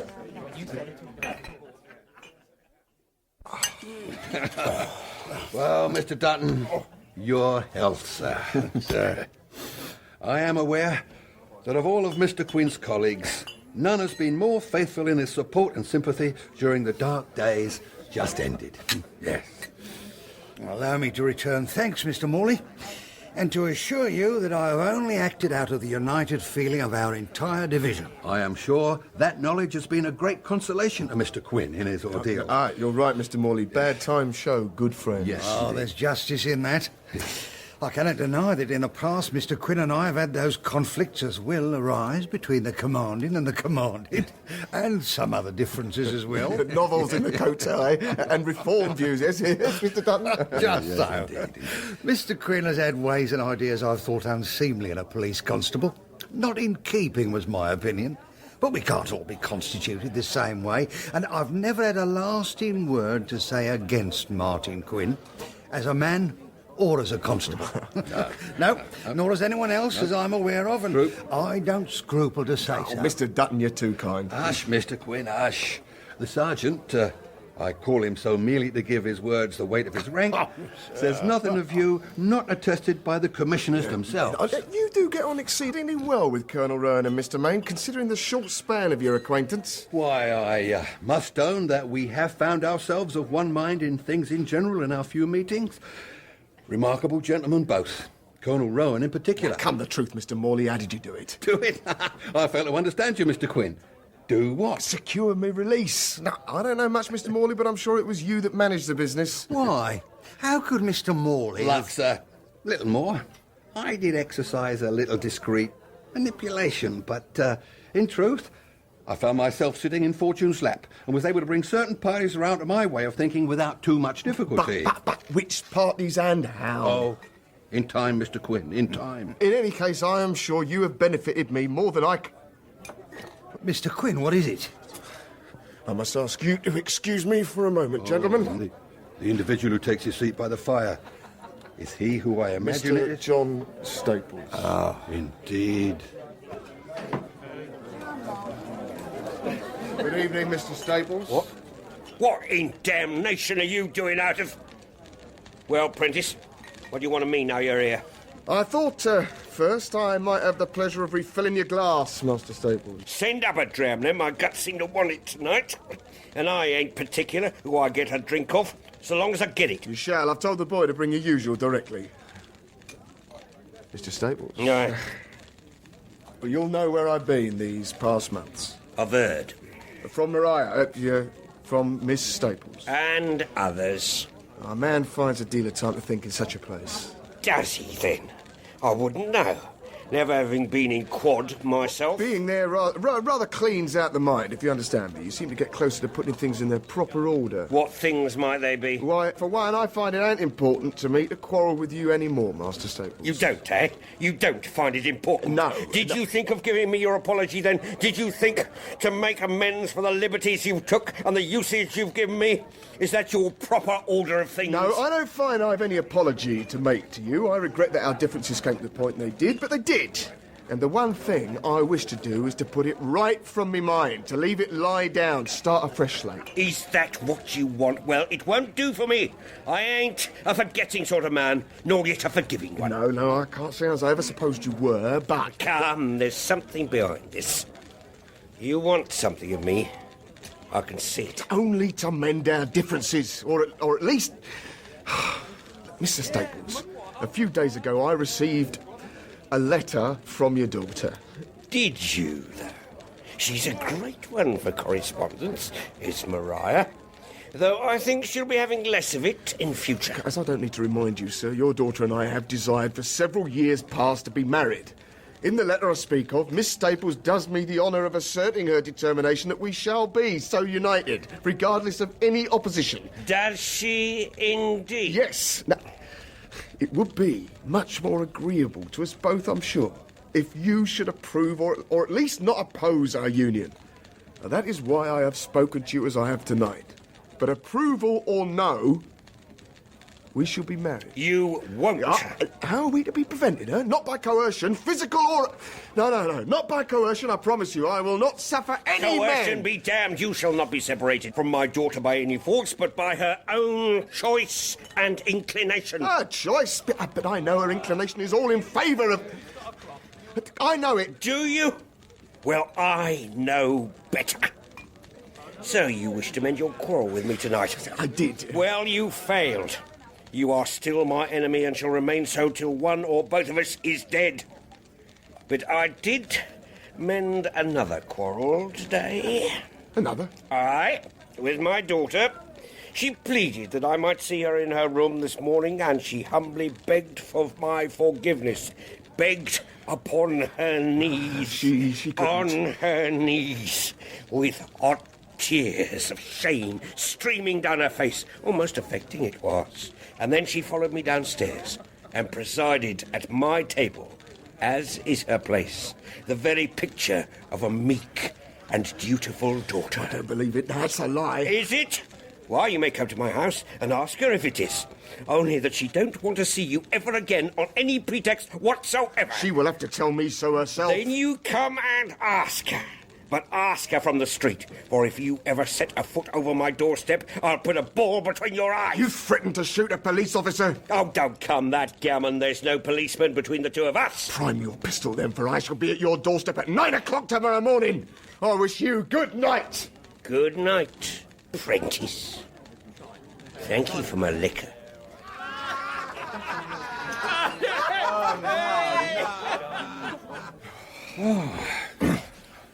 Your interview with Mr. Staples appears to have been quite animated, Mr. Quinn. Particularly in its later stages. Despicable man he is, I could willingly see him dead. What's he been saying to you? He tries to impose the most monstrous and transparent lies upon me. I cannot allow him to affect me so. Oh, by all means, calm yourself, my friend. I assume from your demeanour that you approached him with a view to reconciliation. I take it he did not receive you in like spirit. No, he did not. He swore he'd be my enemy to the grave, and then he had the rank audacity to try and make me believe that Mariah had changed her heart and now wants nothing further to do with me. Well, could such a thing not be possible? How can I believe it when I carry a letter in my pocket pledging her affection and faithfulness for eternity? Oh, it's clear, surely, that your former master merely wishes to torment you. Yes, you must not become so inflamed if you know him to be lying. And surely, again, the thing is easily put to the test. It is, and I've told him I shall be at his door tomorrow morning. And if, as I suspect, all he has told me tonight is a lie, Mariah shall come away with me and we shall be married at once. I should think Inspector Beale may have a word to say about that. If I marry in defiance of my bride's father, I shan't be too anxious as to anyone else's opinion. Now, gentlemen, has everything been to your satisfaction? Oh, entirely, Mr. Evans. The saddle was most excellent. Ah, the very best Welsh mutton, you see. And really, not much left, as you may see. No. A fine joint, eh, Mr. Quinn? Oh, yeah, very, yes. These gentlemen are aware, Mr. Evans, that I have been rather on Lenten rations of late. It's put me in a proper heart to give ample justice to your hospitality. Thank you, sir. You have done so and more. Now, Mr. Morley, if I might take the liberty of offering a final suggestion, I have in my cellar one last bottle of the 08 port. Really? As you and your friends are marking a special occasion, perhaps? Why, the very thing, Mr. Evans. Up with it, if you please. Directly, Mr. Morley. Oh, and Mr. Butler presents his compliments, desires to know if you will favour the company with a song. Oh, why, Mr. Evans, return my compliments to Mr. Butler and inform him that with a glass or two of the 08 inside of me, I'll undertake to sing any song he cares to name. Very well, sir. Come on, man.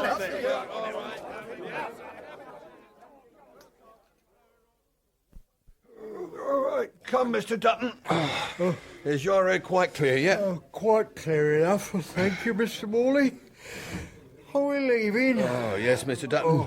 Our host will want to be in bed before daylight. You're right, it's gone midnight, eh? We don't wish to overstay... Mr. Evans, sir. What is it, Rob? Mr. Staples, sir. Drunk, as usual. I declare I don't know why I allow him to use this house. Come, Mr. Staples. You must stir yourself, sir. You can't sleep. What? Mr. Evans, sir, what's wrong with him? Mr. Morley. Mr. Morley, step over for a moment. Oh, certainly, Mr. Evans. There's not a doubt of it. Dead as Mr. Pitt. But how? Why, not an hour ago he was Look talking for yourself, to Constable... gentlemen. An hour ago, I almost wished him dead. Yes, you did, Mr. Quinn. Yeah. Sergeant Dutton, does Mr. Tuke, the surgeon, still act as coroner for this district? Yes, sir, he does. Be so good as to step round and alert him. It will not be a good policy to move Mr. Staples until an expert, another expert has seen him. Mr. Morley, you don't suggest that anything unnatural has happened to him? I don't suggest it, Constable Quinn. I'm convinced of it. What is your opinion, Mr. Tuke? There can be but one opinion, Mr. Morley. Poison. From the disposition of the corpse, I should guess antimony. That, of course, must remain a supposition until an autopsy can be performed. Just so. Although I'm quite convinced that you are correct, sir. You are very soon upon the scene of this tragedy, Mr. Morley. I may take no professional credit for that, Mr. Tuke. I chanced to be here in a purely private capacity this evening. Yeah, fortunate coincidence. Yes, I took supper here with my friends, Constable Quinn and Sergeant Dutton. Are these men police officers? Yes, sir. You are, I believe, acquainted with my superior, Inspector Beale. And at least I was well acquainted with the late Mr. Staples. Were you? Perhaps you will then be able to hazard a guess as to why the unfortunate man should have taken poison. Oh, no, I could not. In truth, Mr. Tuke, the notion of John Staples making away with himself is completely outside his character, as I knew it. In that case, you will perhaps need to look further afield. Eh, Mr. Morley? Could he have taken such poison accidentally, Mr. Tuke? What was Mr. Staples' trade? He was a master cooper. Had he been a tanner or a cloth dyer, there would have been a remote contingency, but a cooper? No, impossible. Such a dose as would kill a man must have been taken or administered. Deliberately? But where? And by whom? Well, it can't have been here, sir. I served Mr. Staples' spirits myself all the evening. You did? Why, yes, I did, but I didn't mean... Compose yourself, Rob. Now, tell me, did Mr. Staples partake of any company this evening? No, sir. He hasn't been much in company at all of late. He hasn't been over popular with the other gentlemen for some time past. I saw him in conversation with only one other tonight, and that was your friend Mr. I should say Constable Quinn. Well, yes, that's true enough. And you know, Mr. Morley, that our conversation was not a friendly one. Well, I can't pretend that it was. Yes, well, no doubt all these points will emerge at the coroner's inquest. I'm sure there will be an inquest, will there not, Mr. Morley? No doubt of it at all, Mr. Tuke. Of course, Martin. How could I refuse to accompany you on such an errand, dreadful as it is? Thank you, Mr. Lytton. I honestly cannot predict what Miss Staples' reaction will be, but I feel the need of support from another of her friends, and your office may also be Just needed. so. I understand entirely. Do you propose to call now at this unseasonable hour, or to wait until morning? I strongly suggest that we wait upon Miss Staples without delay, sir. Will it make a great difference to her, do you think? I cannot speak as to that, Mr. Quinn, but it may make a great deal of difference to others. To others? Well, by all means, let us go then. I shall be with you directly. I am properly attired.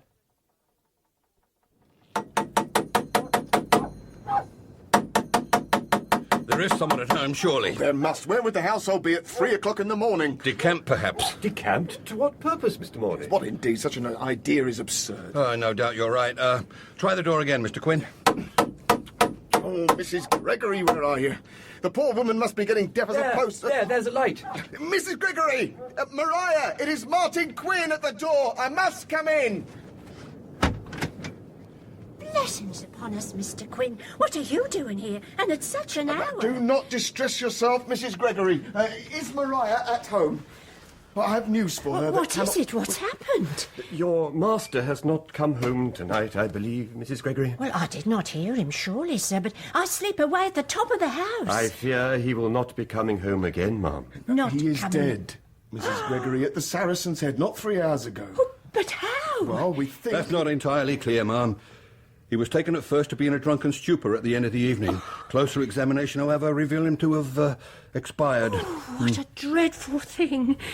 Not, may God forgive me, that I shall mourn him for very long. I'm sure he will forgive you if you pray for his mercy. Mrs. Gregory, is Miss Staples at home? Well, she is at home, but she's been retired to her bedroom these 4 hours Ma'am, past. I must request you take us to Miss Staples' room directly. Oh, yes, sir.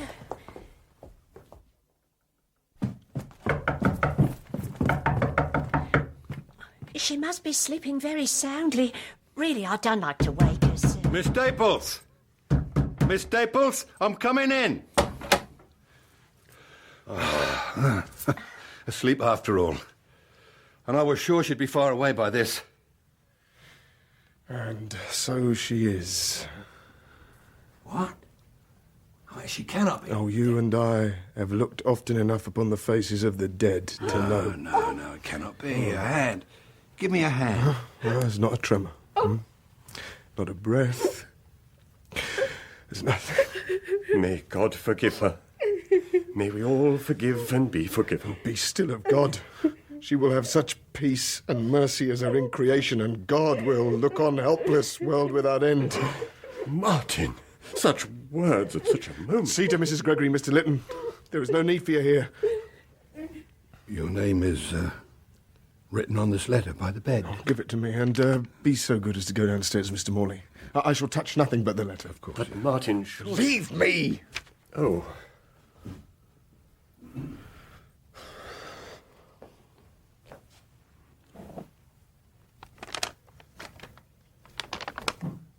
My eternally dearest Martin, all prison walls must crumble in time. All jailers must eventually pass away. In these last few moments before the final liberation, my mind, for so long clouded and numbed, has cleared and wakened. I see now that my chosen means of escape is not only the best and truest path for myself, but also renders the kindest justice to others. that he, who has been my prison master, should find his release from a life that must have become miserable to him through my hand is, at last, the most filial offering I could have made him. But it is to you, my darling Martin, that I offer the great boon of my disappearance from among the gloomy lights of this world. Can one so unfitted as I know myself to be for both felicity and misery hope to make another happy in this world? I fear it could not be so. I must look forward to another sphere in which we may yet be together, and where I may have become worthier of my beloved. Until that time, I remain, believe me, truly to be your own most loving and now serene Maria.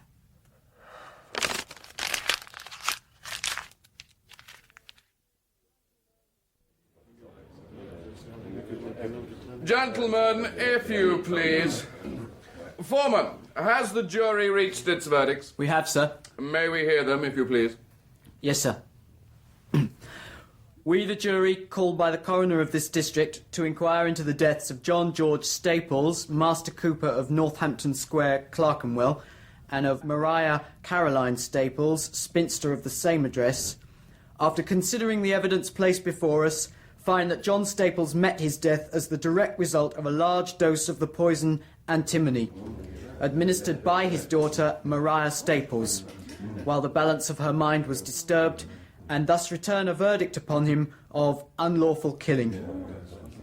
We find that Maria Staples died from the identical cause, having taken the poison of antimony in a dose large enough to have killed her, and we thus return a verdict of self-destruction. Thank you, gentlemen. Your verdicts will be recorded and passed to the appropriate authority. You're excused with the coroner's thanks, which we also extend to Mr. Evans, landlord of the Saracen's Head Tavern, for the use of his premises during this inquest. The inquest is hereby adjourned.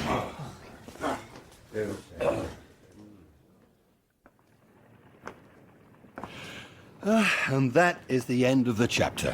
Oh, I suppose it is, Mr. Morley. Yes. As I came here today, I passed through Northampton Square. Somehow my feet would not go another way. It is no more than should be expected, my friend.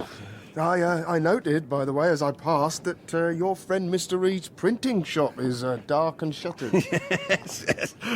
I fear I have been the cause of his having lost the patronage of the excellent Mrs. Gascoigne. In point of fact, I believe both Screever and Davy Kearns the Fence are retired from the metropolis for the present. Oh, don't be delicate, Mr. Morley. You've warned them away, I'm sure of it. It was hinted that Birmingham, for instance, might prove greener pastures just at present.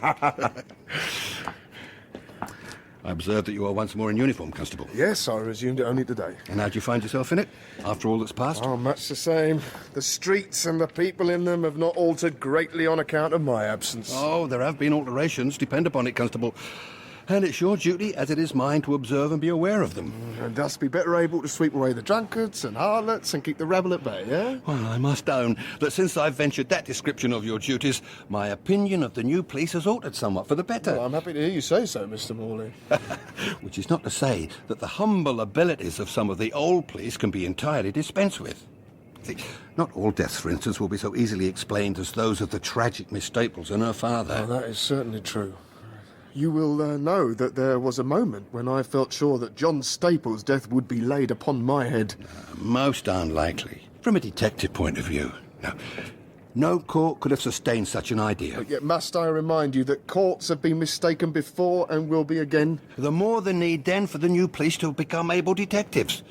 I have said so to Colonel Rowan and Mr. Main. Well, no doubt you are right, but I shall be content for the present to manage as best I can with the drunkards and harlots, who will surely be with us yet a while. Your words remind me, with no disrespect to the young lady in question, of the small commission you asked me of a few days ago, the matter of your former fellow prisoner. Yes. Yeah, a simple business. The young woman's debts did not amount to as much as £12, and they've been discharged, and she was released yesterday. Although released to what future I do not ask. Oh, nor do I, Mr. Morley. I only say that my experience of the girl's character does not lead me to despair on her account. The debts were paid anonymously, of course. Yes, as you directed. And as were my own. Come, Mr. Morley, will you not now tell me exactly how you secured my release? Nope. I do not feel myself at liberty to say. I suggest that you might ask the commissioners. Well, I shall certainly have an opportunity to do so. I am appointed to call at Whitehall Place in 2 days' time. You must make sure to remember, when you see them, that Mr. Morley of Bow Street most earnestly desired is compliments. I shall indeed, Mr. Morley. Good day, Constable Quinn. I trust we see you well. Quite well, thank you, sir. And we further trust you find yourself happily restored to your friends and colleagues. Or as happily as can be expected so soon after the recent tragedy, of which, I assure you, Mr. Maine and myself were most distressed to hear. Indeed. Our condolences, Constable. Thank you again, gentlemen. If I do not intrude, Constable, you had, I believe, known the young lady and her father for some little time. 12 years, sir. 12 years. If it's not inconvenient, may I request permission to ask the commissioners a question? Of course, Quinn. I should say that I spoke with Mr. Morley the other day. He begs me, I must add, to present his best compliments to you both, gentlemen. Very kind, I'm sure. Now, sirs, I know that somehow he was instrumental in my being released out of prison, but he refuses to say exactly how he managed it. He did say, however, that I might inquire it of the commissioners. Blackmail, Quinn, that's how he managed it. Bold, benevolent blackmail. Blackmail? I don't understand, sir. Mr. Morley learned, by means of his own individual methods, that Lord Troll, in concert with Mrs. Gascoigne and a man he calls Peter the Screever, were engaged in some pretty precious villainy in relation to a certain widowed lady. Mr. Morley brought their activities home to them, and, under threat of public disclosure, forced Lord Troll to admit that he and his servants had perjured themselves against you. And with that admission in his hands, the ingenious gentleman from Bow Street induced two interested parties, whom we must forbear to name, to mitigate your debts and expunge the verdict against you. It was all done with the nicest tact and sagacity. Well, I see. Well, at least thank you, gentlemen. I'm happy to know that my feelings of gratitude toward Mr. Morley have a sound basis. You may be assured of that. But now, to our present business. Martin Quinn, my duty constrains me to observe that you are no longer to be permitted to wear your present uniform. Why not, sir? Because it is no longer proper for you to do so. But I must beg the commissioners to inform me in what way I have disqualified myself from wearing my uniform. You are disqualified by virtue of the fact that, following the most earnest recommendations of your superiors, and at the express order of the Secretary of State for the Home Department, you are hereby stripped of the office of Metropolitan Police Constable and are promoted to the rank of Sergeant. Sergeant? My congratulations, Sergeant Quinn. Sergeant Quinn, you carry, as I do myself, a wound suffered in the final battle against Bonaparte. Yes, sir. Despite that wound, you would, had it been necessary, have continued in your duty. Why, I hope I would, sir. Yeah. You have, in a sense, been more grievously wounded in your present service than ever you were by the French. Are you full-heartedly willing, despite that, to continue your service to your fellow countrymen? I hope I am, Colonel. I feel I am. Excellent. Your excuse, Sergeant. Carry on with your duties. Yes, Colonel Rowan.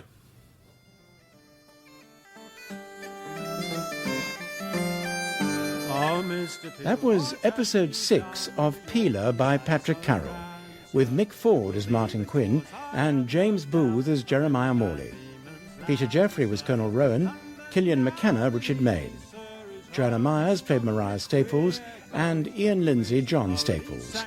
Ronald Herdman was Sergeant Dutton, Richard Pearce Mr. Yardley, and Timothy Carton Reverend Lytton. Other parts are played by Alan Barker, Mark Straker, and Elizabeth Kelly. The singer was Martin Carthy.